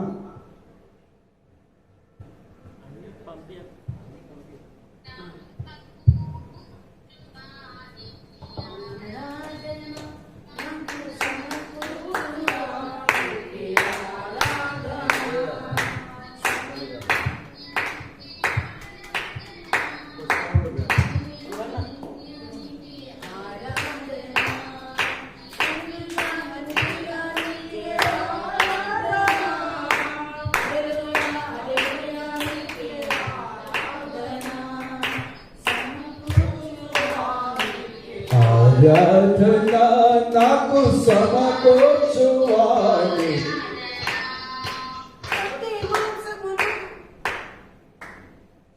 Praise the lord. దేవుని యందైన భయము నీకు నాకు ఏం కలగజేస్తుంది అంటే మొట్టమొదటిదే పరిశుద్ధమైన పవిత్రమైన జీవితాన్ని కలగజేస్తుంది. అందుకు దేవునికి భయపడాలి. ఆమేన్. ఓరికని నేను దేవునికి భయపడుతున్నట్టు ఎవరు నమ్మబాకండి. పొద్దున మొదలుకొని రాత్రి వరకు తూర్పు రైలు, పడవ వెళ్ళే రైలు, పూతరేకులు, కార్తీక మాసాలు ఇవి చూసుకుంటుండి సినిమాలు, షికార్లు, వకీల్ సాబ్, మకీల్ సాబులు అన్నీ చూసుకుంటూ జీవిస్తే బిగ్ బాస్ ఇంకా నేను మంచి దేవుని భయపడుతున్నానంటే నువ్వు భయపడేది పడని దేవుని తెలియదు. ఇంకొక భయంకరమైన తప్పు కదా ఆ మాట అంటూ. దేవునికి భయపడే వ్యక్తి జీవితంలో నీవు నేను ఏమి గుర్తించాలంటే అది పవిత్రమైన జీవితం కలిగి ఉంటాడు. ఆమేన్. దేవునికి భయపడేవారు వారి మాట పవిత్రమే, వారి చూపు పవిత్రమే, వారి నడవడిక పరిశుద్ధమే, వారి సమస్తం వారి గృహము పరిశుద్ధం. హల్లెలూయా. ఇతను అంటే నేను దేవునికి భయపడతానంటే సరిపోతుంది. యోసేపు దేవునికి భయపడ్డాడని చెప్పాడు. నిజంగా అంత ఘోరమైన దుష్కార్యముల నుండి ఆయన తప్పించుకొని పోయాడు, పారిపోయాడు. ఆయన చెప్పగలిగిన దానికి ఒక అర్థాన్ని దేవుడు మనకిచ్చాడు. ప్రభువుకి స్తోత్రం. ఆమేన్. రెండోది, దేవునికి భయపడేవారు వారి జీవన విధానాన్ని చూస్తున్నప్పుడు మనం యెషయా గ్రంథం 33వ అధ్యాయంలో 6వ వచనంలో చూస్తున్నాం. దేవునికి భయపడే వారికి ఆ భయము వారికి ఏమిస్తుందంట? ఐశ్వర్యాన్ని ఇస్తుందంట, కానీ పేదరికాన్ని, దరిద్రతనివ్వదంట. దేవునికి భయపడే వారి కుటుంబాలు ఎప్పుడు ఐశ్వర్యంగానే ఉంటాయి, ఎప్పుడు సమృద్ధితోనే ఉంటాయి. రొట్టె మాంసములతోనే, కృపాక్షేమాలతోనే గిన్నె నిండి పొంగి పొర్లుచున్న దీవెనలే దేవుడు మనకిస్తాడు. ప్రభువుకి స్తోత్ర. అంతేగాని దరిద్రత బ్రతుకులు మనకివ్వడం. వాక్యం ఉంది మనకది. రొట్టె మాంసమునో కాకోలములాచే ఉదయం సాయంత్రం పంపిదివే ప్రభువా.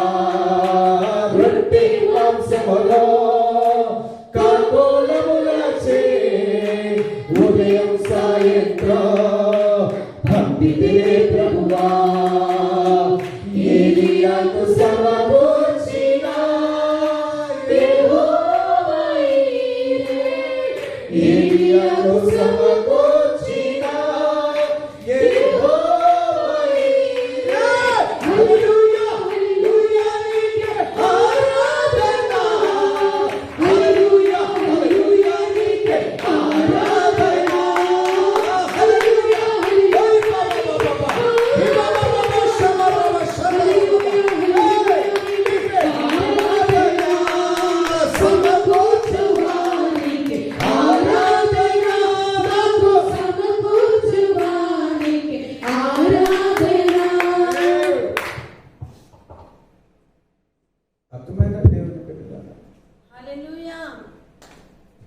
యందు భయం ఉంటే చాలా మంది అంటారు, ఏమవుతుందని ఊక దేవుని భయం, ఊక దేవుని భయం, దేవుడే దేవుడు అంటామో, ఇది మాట్లాడిన దేవుడు, అది మాట్లాడిన దేవుడే, అటు చేయాలన్న దేవుడు, ఇటు చేయాలన్న దేవుడే, ఊక మీరు ఏదైనా చిన్న అబద్ధం ఆడాలన్న దేవుడే. ఎందుకండి ఈ అబద్ధం ఆడితే 1000 కోట్ల రూపాయలు వస్తాయని అంటారు.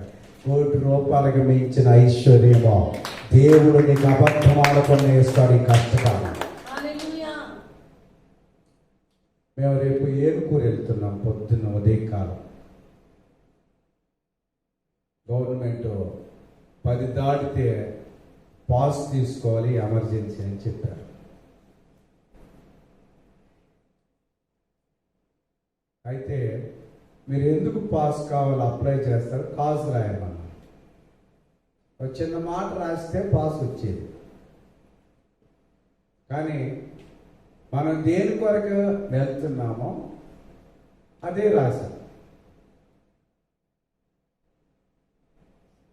పాస్ ఈ రోజున రిజెక్టెడ్, మీరు సరియైన కారణం పెట్టలేదు, దీని కొరకు అగ్రికల్చర్ కొరకు వెళ్ళటం కొరకు ఇది ఇప్పుడు అవసరం లేదో మీరు పాస్ మీకు ఇయ్యం అని ఈ రోజున మెసేజ్ వచ్చింది. మాకు ఒక పెద్ద ఆయన అడ్వైజ్ చేశారు, దీన్ని పెట్టండి, ఇది విడితేనే వస్తుందని. అంటే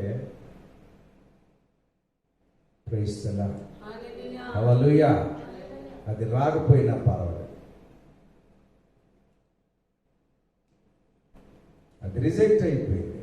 ఆయన ఉదయకాలం 6 గంటల నుంచి 10 గంటల వరకు వెళ్తాం. అది ప్రభుత్వం యొక్క సమయం ఇచ్చింది, పర్మిషన్ ఇచ్చింది. మరలా రేపు రాత్రి నుండి ఎల్లుండి మరలా 6 గంటల నుంచి 10 గంటల వరకు ఒక్కడి పనులు ఉండటానికి ప్రయత్నం చేస్తాం. ఒక చిన్న మాట రాస్తే సరిపోయేది. Praise the lord. దేవుని యందైన భయం నీకు ఆశీర్వాదాన్ని, ఐశ్వర్యాన్ని ఇస్తుంది, గుర్తుపెట్టుకో. నువ్వెవరికి భయపడాలో వారికి భయపడు, ఎవరికి భయపడకూడదు వారికి భయపడదు. ఈరోజు వాక్యం యొక్క మూలాంశం. దేవునికి భయపడు. అసలు నేను అడుగుతున్నాను, ఈ నిజంగా గుండెల మీద చేయి పెట్టుకొని మాట చెప్పాలి నాకు సమాధానం. మేము ఎట్లా బ్రతకాలండి? మళ్ళా కరెంటు బిల్లు 10,000 వచ్చింది వాడకపోయినా, ఎవరు కడతారు? చాలా మందికి, కొంతమంది సంఘంలో పాస్టర్ గారు, ఈరోజు ఒక పాస్టర్ గారు ఫోన్ చేశారు, నిన్నటి కాలంలో కూడా 2-3 పాస్టర్ గారు నాకు ఫోన్ చేశారు. దేవుని యందు భయము నీకు ఎట్లా ఐశ్వర్యం ఇస్తుందో చెప్తూ ఉన్నాను ఈ మాటల్లో. వాళ్ళు అన్నారు, అయ్యా మాకు చర్చికి పోయి. ఇంకో పాస్టర్ గారు ఫోన్ చేసి, అయ్యా నాకు ఇచ్చే పాస్టర్ గారు కూడా చచ్చిపోయిండు, మరి నేను కూడా చేస్తాను, నేను ఇయ్యలేను. ఆయనకి ఇచ్చే పాస్టర్ గారు చచ్చిపోయినాడు మొన్న. అవి బాబు నేను ఇవ్వలేనండి. తర్వాత కొంతమంది రైసులు కావాలని, పప్పులు కావాలని, ఉప్పులు కావాలని, చెప్పులు పడతానని వాట్సాప్లలో కాల్ చేస్తున్నారు. నిజంగా వీళ్ళకి దేవుని భయం లేదు. వాళ్ళు ఎవరైనా కానీ నిజంగా లేదు వీళ్ళకి. ఒక ఆయన అన్నాడు, అయ్యా కరెంటు బిల్లు లేదయ్యా అన్నాడు. నేను అడిగాను, ఎంత వచ్చింది కరెంటు బిల్లు? 190 వచ్చిందండి. 190 కరెంటు బిల్లు వస్తే, కరెంటు బిల్లు కట్టడం కొరకు నాకు ఫోన్ చేస్తే నేను అన్నాను, మాకు 9,000 వచ్చింది. అవి బాబు వద్దులేండి అని పెట్టేసి, మా కరెంటు బిల్లు ఎవరికి ఫోన్ చేయాలా?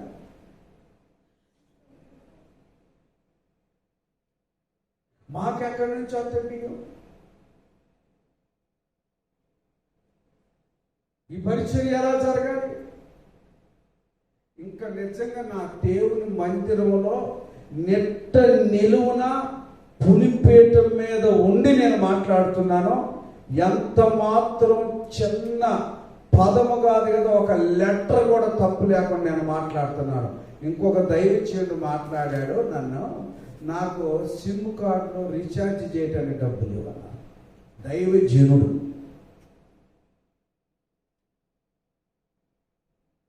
ఏం బ్రతుకు అసలు ఇది? నిజం చెప్తున్నా. రీఛార్జ్ చేయించమంటున్నా. నా రీఛార్జ్ మరి 3,000 అవుతుంది అయ్యా నెలకి. నేను ఎవరికి చెప్పాలని చెప్పాను. ఇది మీకు ఎందుకు చెప్తున్నాను? దేవుని అందైన భయం నీకు నాకు ఐశ్వర్యాన్ని ఇస్తుందని గుర్తుపెట్టుకో. మీరేదో ఇవ్వాలని, మీరేదో చేయాలని అలాంటి వాక్యాలు ఏనాడు కూడా నా జీవితంలో చెప్పను. ప్రైస్లా మొన్నట 4-5 రోజుల క్రితం ఇలాగనే ప్రార్థన చేస్తూ కూర్చున్నాం. 10-11 కూడా అయింది. ఆ టైంలో ఒక సోదరుడు వచ్చి, అయ్యా మీకు ఫలాని వ్యక్తి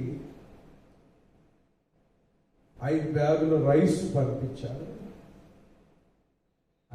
ఎవరండి అని పాస్టర్ గారు చెప్తే నేను ప్రేయర్లో ఉన్నాను. సార్ ఆమె వచ్చి ఎవరు ఫలాని వ్యక్తి అంటే అని చెప్పి, సరే ప్రార్థన అయింది. మళ్ళీ నేను ఆ బ్రదర్కి ఫోన్ చేశాను. ఏంటి బ్రదర్ ఎవరండి అని అంటే, అసలు ఆయన ఎవరు తెలుసా? మన దగ్గరకు వచ్చిన మనకు పూర్తిగా వ్యతిరేకమైన మనిషి. మనకి వ్యతిరేకంగా ఉన్న శత్రువులకి ఆయన మిత్రుడు. ఆ వ్యక్తిని దేవుడు పంపించాలి. దేవుని అందైన భయం నీతో ఐశ్వర్యం ఇస్తుంది. జాగ్రత్తగా గమనించు. దేవుని భయం ఉండాలి నీకు. ఏదో మాటలు చెప్పినంత, వాక్యం ఎట్లా గట్టిగా బోధించినంత మాత్రం నాయగారికి భయం ఉందని కాదు. క్రియలు లేని విశ్వాసము వృథం. కుక్కడపల్లి కాన్స్టిట్యున్సీలోనే గొప్ప కోటీశ్వరుడు ఆయన ఎవరో నాకు తెలియదు. నేనెవరో ఆయనకు అసలే తెలియదు. ఆయన నాకు పేరు విన్నాను కానీ ఇన్ని సంవత్సరాల్లో 25 సంవత్సరాల్లో ఆయన ముఖాన్ని నేను చూడలే. వినో దేవుని బిడ్డ, దేవుని భయం ఉంటే ఏం కలిగిద్దిలే, ఏం కాదులే అని అనుకుంటున్నావు నీవు. ఈ రోజున మారు మనసు పొందాలి. దేవుని భయంలో కలిగే ఆశీర్వాదం, ఐశ్వర్యాన్ని నీవు చూడాలి. దేవుని భయం లేకుండా మనసులు జీవిస్తున్నారు. దేవుని భయం లేకుండా మనసులు మాట్లాడుతున్నారు.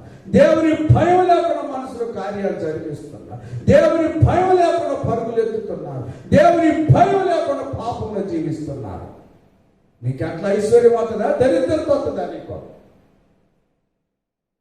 అప్పుడు నేను ఫోన్ చేస్తే, పలాని కొండలరావు గారు ఫోన్ చేశారండి, మీకు బియ్యం పంపించమని నన్ను పంపించారు అన్నాను. నేను అనుకున్నాను మన కొండలరావు సార్ అనుకున్నాను. కాదు అని. తర్వాత ఆయన కుక్కటపల్లి నియోజకవర్గంలోని గొప్ప ధనవంతులు మొదటోడు.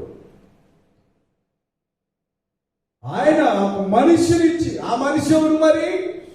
మనకు ప్రతికూలంగా ఉండే వ్యక్తి. నీ శత్రువుల ఎదుట నీకు భోజనాన్ని సిద్ధపాటు చేస్తున్న వ్యక్తిని దేవుడు పంపించాడు.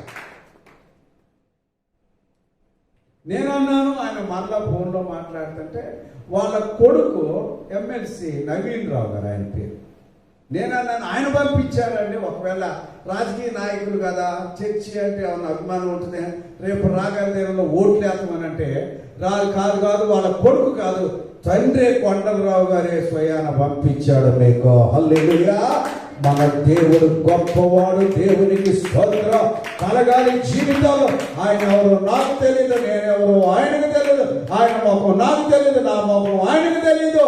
గొప్ప కోటీశ్వరుడితో దేవుడు ఈ రోజున మాట్లాడి తన మహిమ కలిగిన మందిరం యొక్క పరిచర్య కొరకు తన పక్షిగా నిలబడిన దైవజనుల కుటుంబం దేవుడు పంపించినోడు నీకు పంపించడా? నిన్ను ఆశీర్వదించలేడా దేవుడు? నీ విశ్వాసం పెరగాలి, నీ భయం పెరగాలి, పరిశుద్ధమైనదై ఉండాలి. నీవు దేవుడు ఉండే భయం. ఎటువంటి వారినైనా దేవుడు సహాయం చేస్తాడు.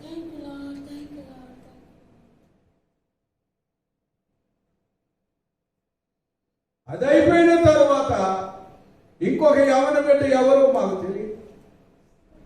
నాకు మామిడికాయలు తినాలని బాగా ఆశ ఉంది. ఎప్పుడో బంగాళాచలం నుంచి వచ్చి ప్రతి సంవత్సరం, ఈ సంవత్సరం రావటం కాదు, అసలు చెట్లు మొదటి గంట కొట్టేశారు. ఇంకేం వస్తే ఆశ లేదు. సరే బస్సులో లారీలు ఎక్కడో వచ్చి అసలు ఇంటి ఒక్క చెట్టు కూడా ఉంచుతారు, మొత్తం నేలమట్టం చేసేసారు. ఇక ఆశ లేదు, నాకేం తినాలని ఉంది. కొనుక్కుదామంటే టైం లేదు, ఇక పోవటానికి మనకు అవకాశం లేదని సరేలే ప్రభు, అసలైతే తినకూడదు షుగర్ను బట్టి.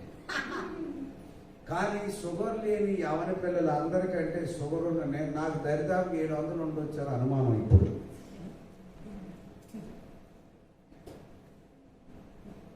నాకు అట్లా నేను ప్రేయర్ చేసుకోను. నేనే దానికి తినాలి ప్రభు, నాకు కావాలి ప్రభు, ప్రేయర్ చేయను. కానీ ఆశపడతాంటే మీ స్తోత్రం అని అంతే.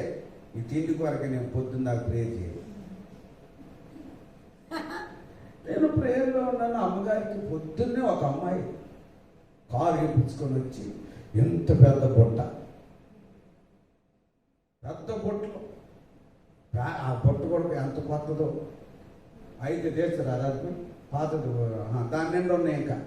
ఇంకా మామిడికాయలు ఉన్నాయి, పెద్ద పెద్ద మామిడికాయలు, ఎంత రుచికరంగా, ఎంత కలర్ఫుల్. బా ఆ బుట్ట దేశాలు అదాత్మ టైటస్ ఊరికి నడితే అవి అయింది ప్రేటవర్లో ఉందా, నడితే అవుతుందా?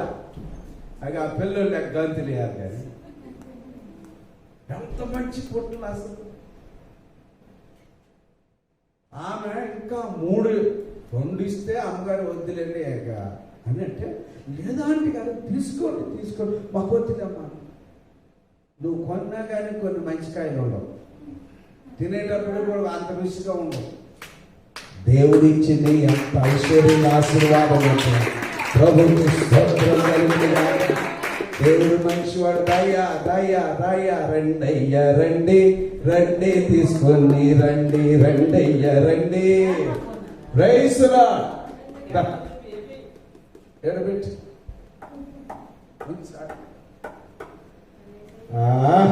అక్కడ తీసేస్తా బుట్టలు, కొత్త బుట్టలు. ముట్టంటే మామిడికాయలు ఎంత కొత్త రైసులా. నేను తీస్తాను. ఇదిగో ఇచ్చింది కాయ, నువ్వు కొన్నా కానీ ఎంత పెద్ద కొన్నావు. ఎంత స్వీట్ కదా, వాసన వస్తుంటే ముగించాలనిపిస్తుంది. కనపట్టాలి చేయొద్దండి, బుట్ట కనపడదే, నాకు ఇది కాయ కనపడదు.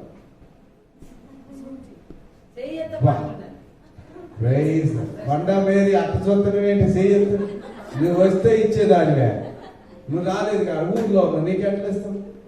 నువ్వు ఎక్కడుండి కూడా సోమవారం రాకుండా ఉంది, ఎట్టెత్తాం? ఎంత మంచి కాయలు వేస్తుంది. ఈ చెట్టు కొడితే రసాలు ఉన్నాయి, కసాలు ఉన్నాయి, మసాలా ఉన్నాయి అన్నీ. రైసులా ఇచ్చిన వాళ్ళు తిని వాళ్ళు అంటున్నారు ఎక్కడ కొన్నారు అంటున్నారు. మేము కొంటే కదా వాళ్ళకి అట్రై చేస్తాం. మరి వాళ్ళని చెప్పండి అని వాళ్ళ ఫోన్ నెంబర్, అసలు మాకే నెంబర్ లేదు. వాళ్ళు ఇచ్చారు, వెళ్ళిపోవటమే తెలిసింది, మేము వెంటనే తెలిసింది తప్ప నా సత్యమైన నా తీయన కాంటేసి.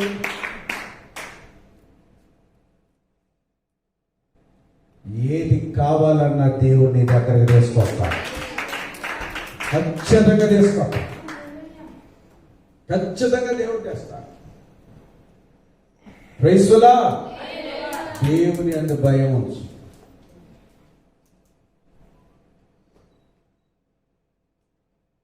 నాకు ఈ 2-3 రోజుల నుంచి అదే నేను చేసినాకమ్మా రవ్వలడ్డు తినాలనిపించింది, కానీ తినకూడదు.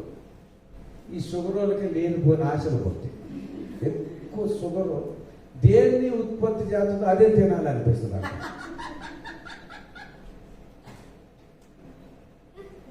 అంతే. స్తోత్రం. నువ్వేం అడగొద్దయ్యా దేవుణ్ణి. దేవుని యందు భయం కలిగి ఉంటే చాలు, నువ్వు ఐశ్వర్యవంతుడివే అనే విషయాల్లో వైశ్వలా అది నీకు వాక్యాన్ని ఈ రోజు వినిపిస్తాను. మేము ప్రాణ్యాన్ని స్థుతి కూడికి లేక కూర్చుంటే దేవుని స్థుతి ఆదర్శ తీసుకొచ్చేసి రావాలంటే నా యేసు మహిమ. Praise the Lord. ఎంత గొప్ప భాగ్యం అసలు నువ్వు అనుకుంటున్నావు. హల్లెలూయా. దేవుని యందు భయము ఐశ్వర్యాన్ని కలగజేస్తుంది. ఏ విషయంలోనైనా నేను అనుకుంటున్నాను, ఆయన దగ్గరికి వెళ్ళి ప్రార్థన చేసి వద్దాం అనుకుంటే ఆయన దగ్గరికి వెళ్ళాలంటే 10 మంది సెక్యూరిటీ గార్డులు ఉంటారు.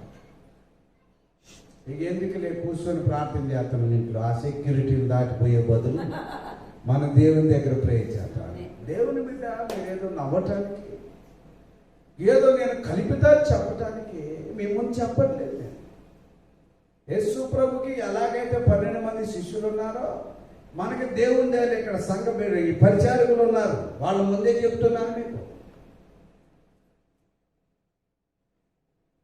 దేవుని యందు భయం ఏం కలగజేస్తుందంట?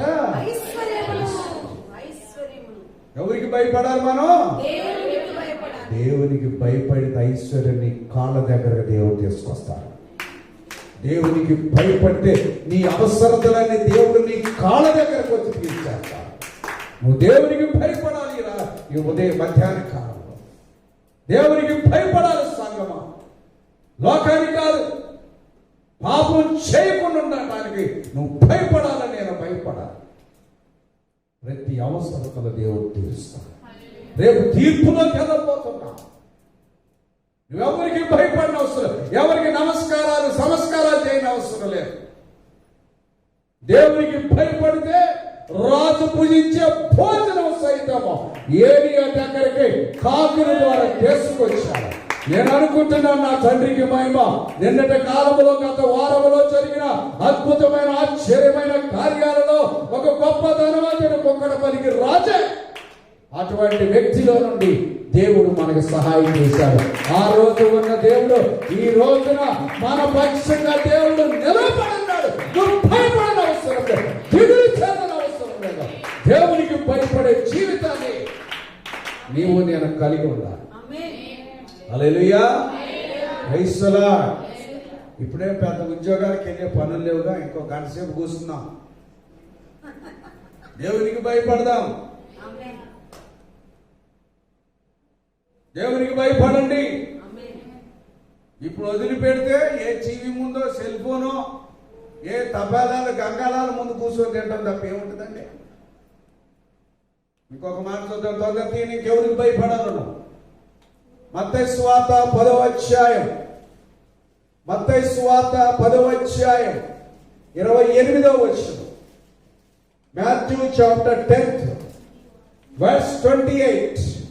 నేను చదువుతున్నాను. బైబిల్లో తీయనైనా రెండవది ఇంకెవరికి భయపడాలి నువ్వు.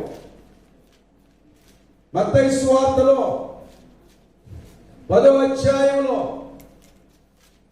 28వ వచనం నుండి మనం చదువుకుంటున్నాం. Matthew 10th chapter verse 28. అందరూ బైబిల్ తెరవాలి. దేవునికి భయపడమ్మా. మనిషిని కాదు, సేవకుడు కాదు, లోకానికి కాదు, ఇంకా దేనికో ఎవరికో కాదు. దేవుడు నీ దగ్గర ఉన్నాడని భయం నీకు ఎల్ల వేళలా ఉంటే దేవుడు నీ ప్రతి కార్యాన్ని జరిగిస్తాడు. ప్రభుకి స్తోత్ర. నిన్ను ఆశీర్వదిస్తాడు ప్రభు. ఎవరు ఇచ్చినా ఇవ్వకపోయినా దేవుడు నిన్ను దీవిస్తాడు. ప్రభుకి స్తోత్ర. 28వ వచనంలో, మరియు ఆత్మను చంపనేరక దేహమునే చంపు వారికి భయపడకుడి గాని ఆత్మను దేహమును కూడా నరకములో నశింపజేయగల వారికి మిక్కిలి భయపడాలి. 2 పిచ్చుకలు కాసుకు అమ్మబడును కదా, అయినను మీ తండ్రి సెలవలేక వాటిలో ఒక్కటైన నేలను పడదు. మీ తల వెంట్రుకలన్నీ లెక్కింపబడి ఉన్నవి కనుక మీరు ఈ లోకానికి భయపడకుడి. మీరు అనేకమైన పిచ్చుకల కంటే శ్రేష్ఠులు. హల్లెలూయా.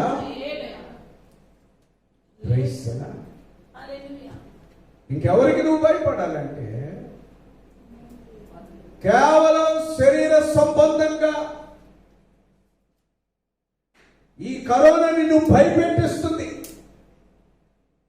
శరీర సంబంధమైన వ్యాధులకి, శరీర సంబంధమైన రోగాలకి, శరీర సంబంధమైన అవసరాలకి, శరీర సంబంధమైన కోరికలు తీర్చుకోవడం కొరకే, శరీర సంబంధంగా ఎవరితో ఎలాగుంటే అలా తీర్చబడితే వాళ్ళకే భయపడితే, శరీరములో ఆత్మలో చంపగలిగిన దేవాది దేవునికి మిక్కిలి భయపడాలంటాడు దేవునికి. హల్లెలూయా.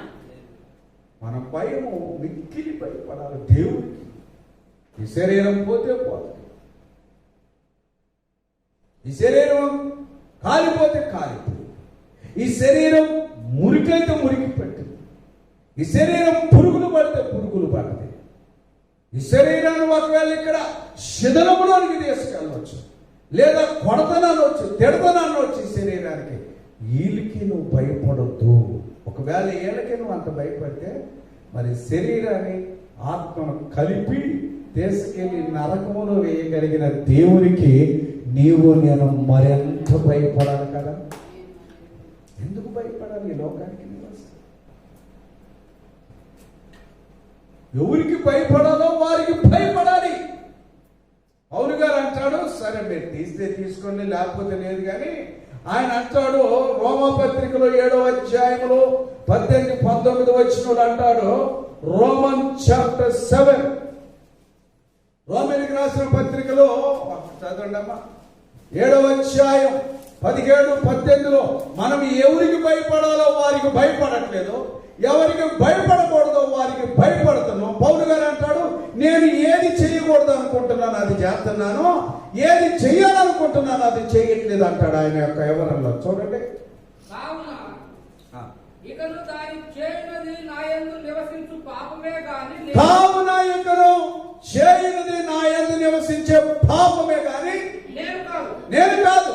నాయందు అనగా నా శరీరమందు మంచిది ఏది నివసింపదని నేను ఎరుగుదును.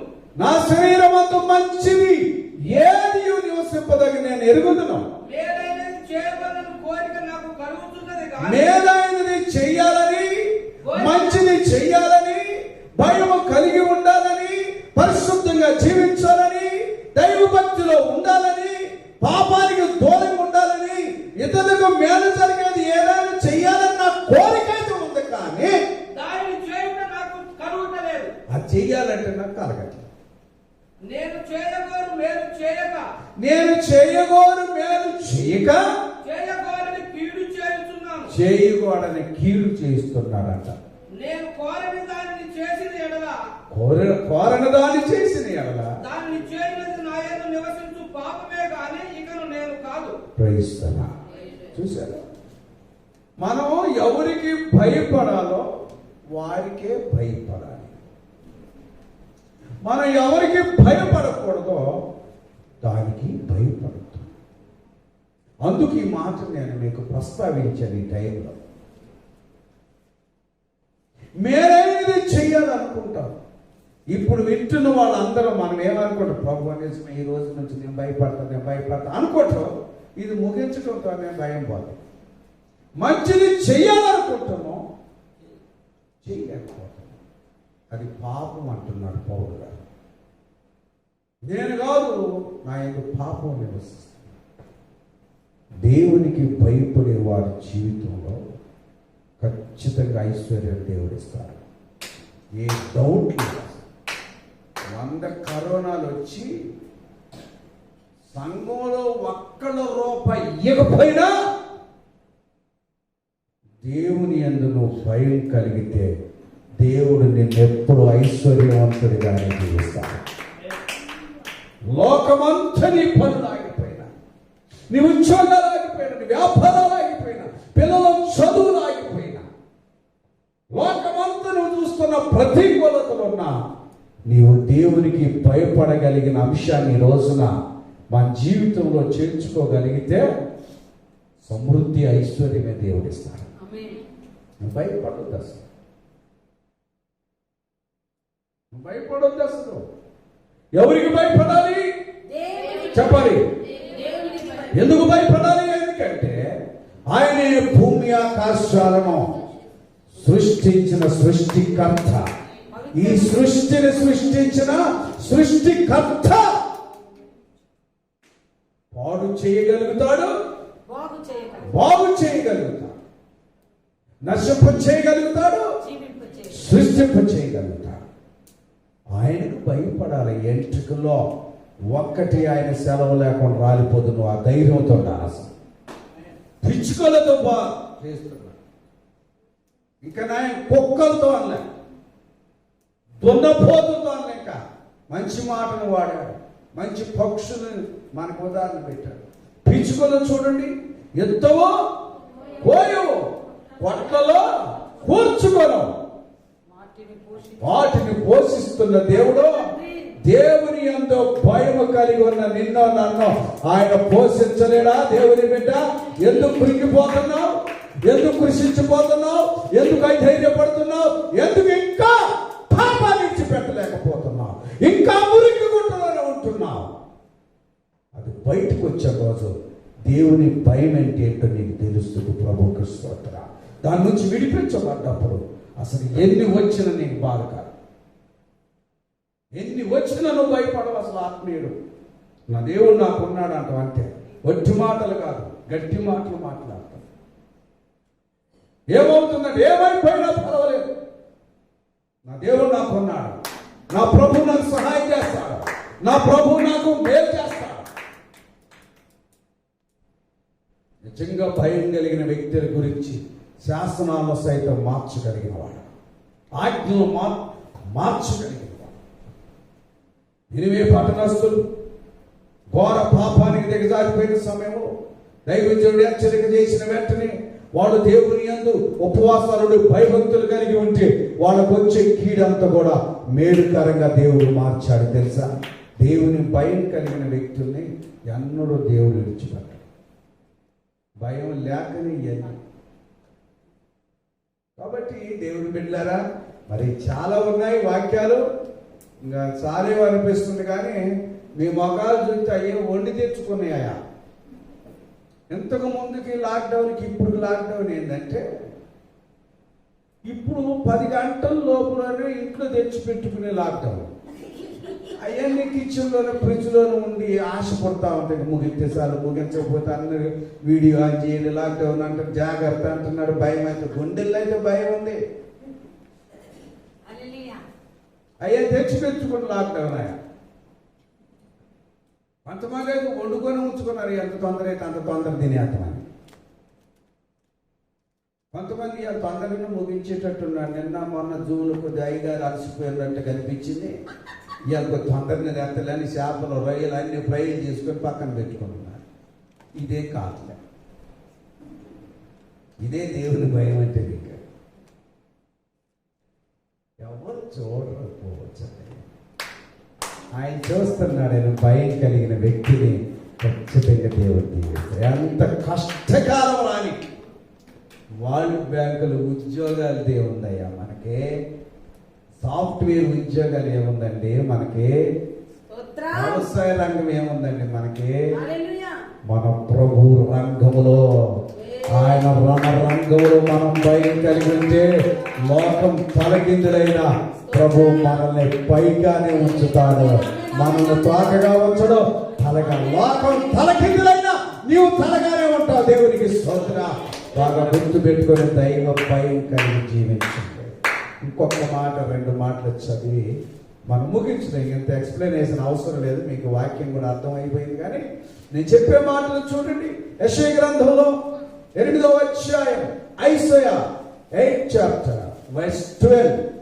యెషయా గ్రంథంలో 8వ అధ్యాయం ఈ మాటలు చదివి ముగిస్తున్నా. యెషయా గ్రంథం 8వ అధ్యాయం 12వ వచనం, 11 నుంచి చదువుతాం. 11 నుంచి చదువుతాం. ఈ జనుల మార్గమున నడవకూడదని యెహోవా బహు బలముగా నాతో చెప్పి ఉన్నాడు. నన్ను గద్దించి ఈ మాట సెలవిచ్చును. ఈ ప్రజలు బందుకట్టు అని చెప్పునదంతయు బందుకట్టు అనుకొనకుడి. వారు భయపడుదానికి భయపడకుడి. దాని వలన దిగులు పడుకుడి. సైన్యములకు అధిపతి యెహోవాయే పరిశుద్ధులను కొనుడి. మీరు భయపడవలసిన వాడు ఆయనే. ఆయన కోసమే మనము దిగులు పడవలనప్పుడు మీకు పరిశుద్ధ స్థలముగా ఉంటాడు. ఆయన పరిశుద్ధ స్థలముగా దేవుడు ఉంటాడు. ఆయన భయపడితే మనం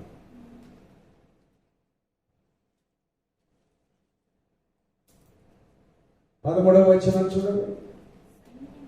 సైన్యములకు అధిపతి యెహోవాయే పరిశుద్ధుడను కొనుడి. మీరు భయపడవలసిన వాడు ఆయనే. మనం ఎవరికి భయపడాలా? సైన్యములకు అధిపతి పరిశుద్ధుడైన దేవునికి మాత్రమే మనం భయపడాలి తప్ప ఈ లోకంలో దేనికి భయపడాలి. అట్లా ప్రజలను దేవుడు హెచ్చరిక చేశారంటే ఇశ్రాయేలీయుల ప్రజల్లో 11వ వచనంలో ఈ జనుల మార్గమున నడవకూడదని యెహోవా బహు బలముగా ఈ జనులు వెళ్ళే మార్గంలో నీవు నేను నడవద్దు. జనులు చెప్పే ఆలోచనలో నువ్వు నేను నడవద్దు. మరి ఏం చేయాలంట? ఆ జనుల మార్గంలో నడవద్దు. ఆయన ఏం చేసిందంట? నన్ను గద్దించి క్రైస్తల దేవుడు గద్దించిన మనుషుని యొక్క జీవితం ధన్యకరంగా ఉంటుంది. ఈరోజు మనల్ని ఎవరు గద్దిస్తే మనం ఒక రకంగా అనుకుంటాం, కానీ వాక్యం చెప్తున్నాడు దేవుడు గద్దించి మీరు ఈ మాట సెలవిచ్చారు. గద్దించిన మాట వాళ్ళు తిమ్మిరు పెట్టినట్టు అయిపోతుంది. గద్దించిన వాక్యం మనకు ఆశీర్వాదంగా మార్చబడింది. వాక్యం చదవండి. నేనేం కథలు చెప్పట్లే మీకు. నా సొంత మాటలు మీకేం బోధించట్లేదు. ప్రతిదీ మీకు వాక్యాన్ని బోధించే మాట్లాడుతున్నాను. ఏదో 4 మాటలు చెప్పి ఒక వాక్యం చూపించేవాడు కాదు. గద్దించి మాట సెలవిచ్చినట్టు. ఏ మాట అంట? 12వ వచనం. ఈ ప్రజలు బందుకట్టు అని చెప్పినదంతయు బందుకట్టు అని తమిళ్లో ఉందా? మరి ఏముంది బందుకట్టు అంటే? ఒక కట్టుబాటు ఉంది వాళ్ళకి. ఏమని కట్టుబాటు? వాళ్ళు జనం ఏమనుకుంటున్నారు? దేవునికి భయపడితే ఏమవుతుంది? పాస్టర్ గారి మాట ఇంటే ఏమవుతుంది? పరిచర్య చేస్తే ఏమవుతుంది? దేవునికి ఇస్తే ఏమవుతుంది? ప్రజలు అనుకుంటున్నారు. దేవునిలో భక్తి కలిగితే ఏముంటుంది? పొద్దున్నాక వాక్యం చదివితే ఏముంటుంది? మళ్ళీ జూలై 7 నుంచి మళ్ళీ ఆగస్టు 15 వరకు ఉపవాసాలు ఉంటే ఏమవుతాయి? వీళ్ళు ఒక బంధు కట్టుబాటు చేసుకున్నారంట సంఘం, సమాజం. దేవుడు దాన్ని వినొద్దు అంటున్నాడు. ప్రజలు ఏదైతే ఒక కట్టుబాటు చేసుకున్నారో, ఏదైతే వాళ్ళు బంధించుకున్నారో దానికి మీరు చెప్పండి బందుకొట్టని అనుకొనకుడి. వారు భయపడడానికి నీవు నేను భయపడద్దు. లోకంలో కట్టుబాటు ఉంది. ఏదో ఈ కరోనాని, ఇంకేదో దిగులని, ఇంకేదో బాధని వారు అనుకున్న దాన్ని నీవు దానికి భయపడద్దు. లోకం భయపడేదానికి దేవుని యందు భయం కలిగిన, భక్తి కలిగిన ఆత్మీయుడు భయపడద్దని ఈ రోజున దేవుడు నీతో నాతో మాట్లాడుచున్నాడు. దేవుని లోకం భయపడడానికి నువ్వు భయపడద్దు. నేను భయపడద్దు. ఎందుకంటే దానివల్ల ఏం పడుతుందంట? దిగులు వస్తుందంట. ఏమొస్తుందంట? అందుకోసమే 13వ వచనంలో అంటున్నారు. అందరు బైబిల్ తీస్తారు. ఆ మాట చదివి ముగించబోతున్నా. యెషయా గ్రంథం 8వ అధ్యాయం 13వ వచనం చూడండి. వాళ్ళు కట్టుబాటు, వాళ్ళు భయపడిన దానికి నీవు నేను భయపడద్దు. మీ ఉద్యోగంలో అందరు ఉద్యోగాలు పోయి నా ఉద్యోగం ఏమవుతుందని నువ్వు భయపడద్దు. నువ్వు దేవుని ఎందుకు భయం కలిగి ఉన్నావు. నువ్వు దేవుని ఎందుకు భక్తి కలిగి ఉన్నావు. నీ పక్కన 10,000 మంది, ఇటు పక్కన 1000 మంది కూలినా నువ్వు భయపడొద్దు, వాళ్ళ మాటలకు అసలు నువ్వు భయపడొద్దు. ఈ రోజు నువ్వు వాక్యం గుర్తుపెట్టుకోడు. లోకస్తుడికి అసలు భయపడొద్దు. లోకంలో నెమ్మది లేదు. క్రైస్తవులా కానీ మనకి సైన్యములకు అధిపతి యెహోవాయే పరిశుద్ధుడు అనుకోవాలంట. మనం ఈ దినాల్లో కరోనా కరోనా పాటలే కట్టాలి. తొక్కుదాం కరోనా అని తొక్కుదాం అయి కదండి. అసలు వాటితో మనకెందుకు, వాడి పాటలేదు కదా. కొంతమంది కరోనా మీద పాటలే కట్టారు. తొక్కాలి కరోనా అని తొక్కాలి. ఇట్రాయా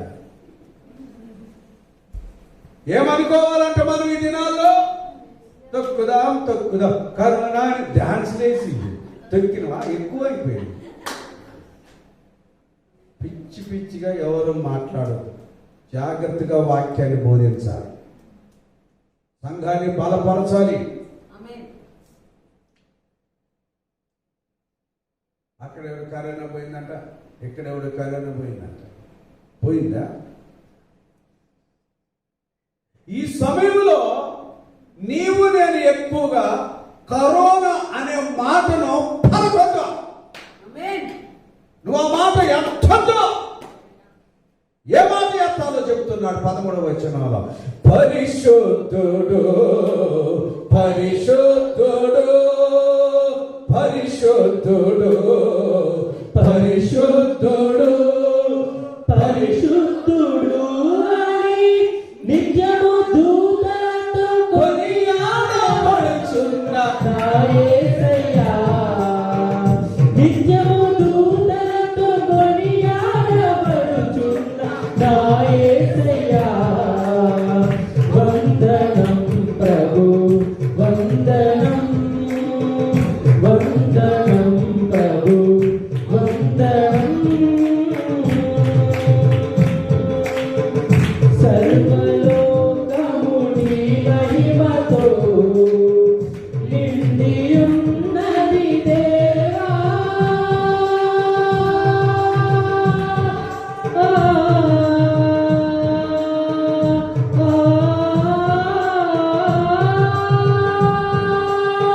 సర్వలోకము నీ మహిమతో నిండియున్నది దేవా.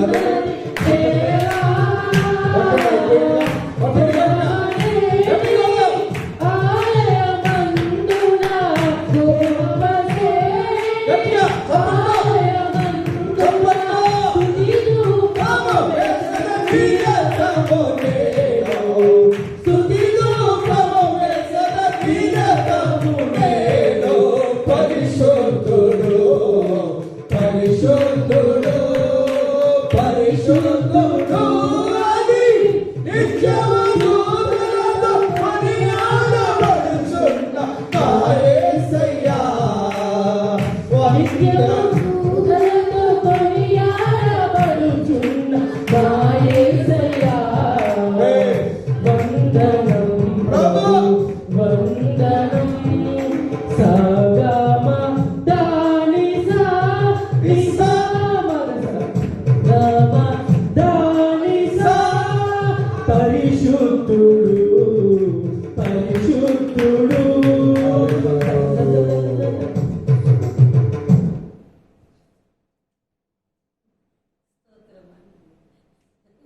హల్లెలూయా. పొద్దుందాకా నిత్యము కరోనా కరోనా కరోనా కరోనా. కలలో కూడా కరోనా కరోనా అంటున్నారు జనం. కానీ మనం ఏమనాలి? ఏమనాలంటే 13వ వచనం చదవండి మీరందరూ, ముగిస్తుపోతున్నా. మనం ఏమనాలంట ఈ దినాల్లో? ఏమనాలంట? సైన్యములకు అధిపతియగు యెహోవాయే పరిశుద్ధుడు అనుకొనుడి.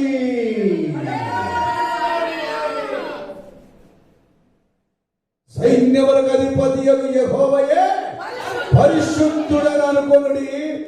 మీరు భయపడవలసిన వాడు ఆయన్నే, ఆయన కోసమే. మనం ఎవరికి భయపడాలో ఆయనకు భయపడాలి తప్ప మనదేమవుతుంది? ఎవరికి భయపడకూడదు, వాళ్ళకి భయపడతాం. అది ఈరోజు వాక్యం. కింద మాట ఏంటంట, పరిశుద్ధ అప్పుడైనా మీకు పరిశుద్ధ స్థలముగా ఉండును. దేవునికి భయపడితే దేవుడు మనం ఉన్న స్థలములో మనం ఉన్న ఇండ్లు, మనం ఉన్న ఉద్యోగాలు, మన పనులు అన్ని పరిశుద్ధ స్థలంగా దేవుడు మార్చేస్తాడంట. అందుకు ఆయనకు భయపడాలి.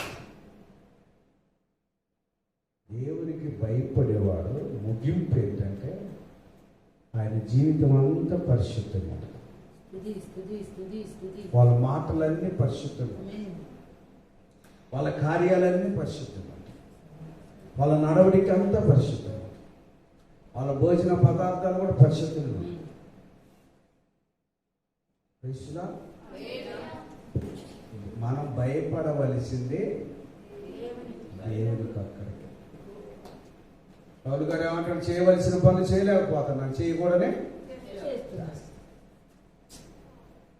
భయపడవలసిన వారికి భయపడట్లేదు. భయపడకూడదు. ఇప్పుడు కరోనా వచ్చింది, నిజంగా ఇంక మిమ్మల్ని అబద్ధం ఎందుకు ఆడిపించాలి, కానీ దేవునికి కూడా భయపడలేదు. చాలా మంది కరోనాకు భయపడుతున్నారు.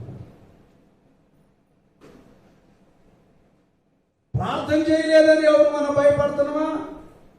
బైబిల్ చదవట్లేదని భయపడుతున్నామా? పరిశుద్ధ జీవితం లేదని భయపడుతున్నామా? అర్థమవుతుందా మీకు? ఎవరికి భయపడాలి? దేనికి భయపడాలి? దేవునికి భయపడాలి. దేవునికి భయపడాలి. ఎంత భయంకరమైన పరిస్థితుల్లో కూడా అనేక మందిని నేను చూస్తున్నాను, దేవుని భయము వారికి బొత్తిగా లేదన్నట్టుగా ఉంది కదా. మనం చదివిన 36వ కీర్తనలో ఉంటుంది చూడమ్మా, అది చదవండి అమ్మా. 36వ కీర్తనలో చూస్తే దేవుని భయము భక్తిహీనుల హృదయములో అతిక్రమము దేవోక్తి వల్ల పలుకుచున్నది, వాని దృష్టి ఎదుట దేవుని భయం బొత్తిగా లేదు. చూసారా? దేవుని భయం అసలు బొత్తిగా లేదంట. ఇష్టానుసారంగా జీవిస్తూ ఉన్నారు జనం. ఏంటంటమ్మా, భక్తిహీనుల హృదయంలో అతిక్రమం అంట దేవోక్తిగా పలుకుచుంది, కానీ వాని దృష్టి ఎదుట దేవుని భయం అసలే లేదు, బొత్తిగా లేదు. వాడు ఇష్టానుసారంగా జీవిస్తున్నారు, వాళ్ళు ఇష్టం వచ్చినట్టు జీవిస్తున్నారు, దేవుని భయం లేకుండా. ఈ భయంకరమైన కరోనా టైంలో కూడా దేవుని భయం లేకుండా ఇష్టానుసారంగా మాట్లాడుతున్నారు, ఇష్టానుసారంగా పాపంలో, ఇష్టానుసారంగా జీవితాన్ని బొత్తిగా లేదంట, అసలు భయమే లేదంట. ఏంటి ఇట్లా జీవిస్తే ఎలాగ చెప్పండి? ఎలాగ మనం ఇలా జీవిస్తే? దేవుల్లో మనం భయపడాలి. ఒకవేళ దైవజనుడికి నువ్వేం భయపడిన అవసరం లేదు, కానీ దేవునికైనా భయపడు. ఇక్కడ దేవుడు మనకు కఠిన మెలికేందంటే దేవునికి భయపడేటోడు ఖచ్చితంగా దైవజనుడికి భయపడతాడని ఉంది. దైవజనుడికి భయపడుతున్నావు అంటే దేవునికి భయపడుతున్నావు అని అర్థాన్ని ఇస్తుంది. ఒక మాట చదువుదాం, చదువు. 4వ కీర్తన 4వ వచనం. 4వ కీర్తన 4వ వచనం. 4వ కీర్తన 4వ వచనం. భయము నుండి పాపము చేయకుడి. కొంతమంది పడకల మీద ఉండగానే పాపమును గురించిన ధ్యానం చేస్తున్నారు. భయము నుండి పాపం చేయదు, జాగ్రత్త.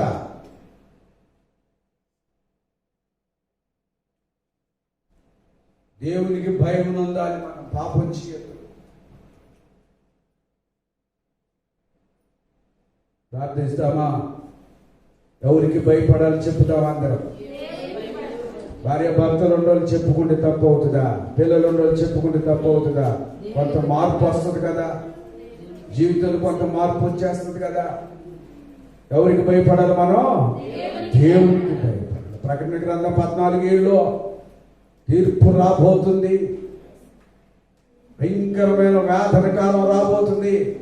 ఇంకా ఇది ప్రారంభం కూడా కాలేదు అనుకోవాలి మనం. ఇంకా రాబోయే దినాలు ఎన్ని శ్రమలు, ఎన్ని కష్టాలు, ఎన్ని నష్టాలు అనుభవించబోతున్నావో. వీటన్నిటి నుంచి విడిపించబడటానికి దేవుడు ఈ రోజున సుదీర్ఘంగా తన సేవకుడితో మాట్లాడుతూ మనల్ని బలపరుస్తున్నాడు. దేవునికి స్తోత్ర. ఆ కష్టాలు ఆ రోజున అయ్యో అయ్యో అంటే ఎవరు తప్పించరు నిన్ను. అసలు నీ భయమే, నీ భక్తే నిన్ను ధైర్యాన్ని పుట్టిస్తుంది. ఈ శోధన కాలాల నుంచి నిన్ను దేవుడు తప్పిస్తాడు. ఐశ్వర్యం, పవిత్రమైన జీవితం, పరిశుద్ధమైన స్థలాన్ని దేవుడు మనకి ఏర్పాటు చేస్తాడు. ఎవరికి భయపడాలి?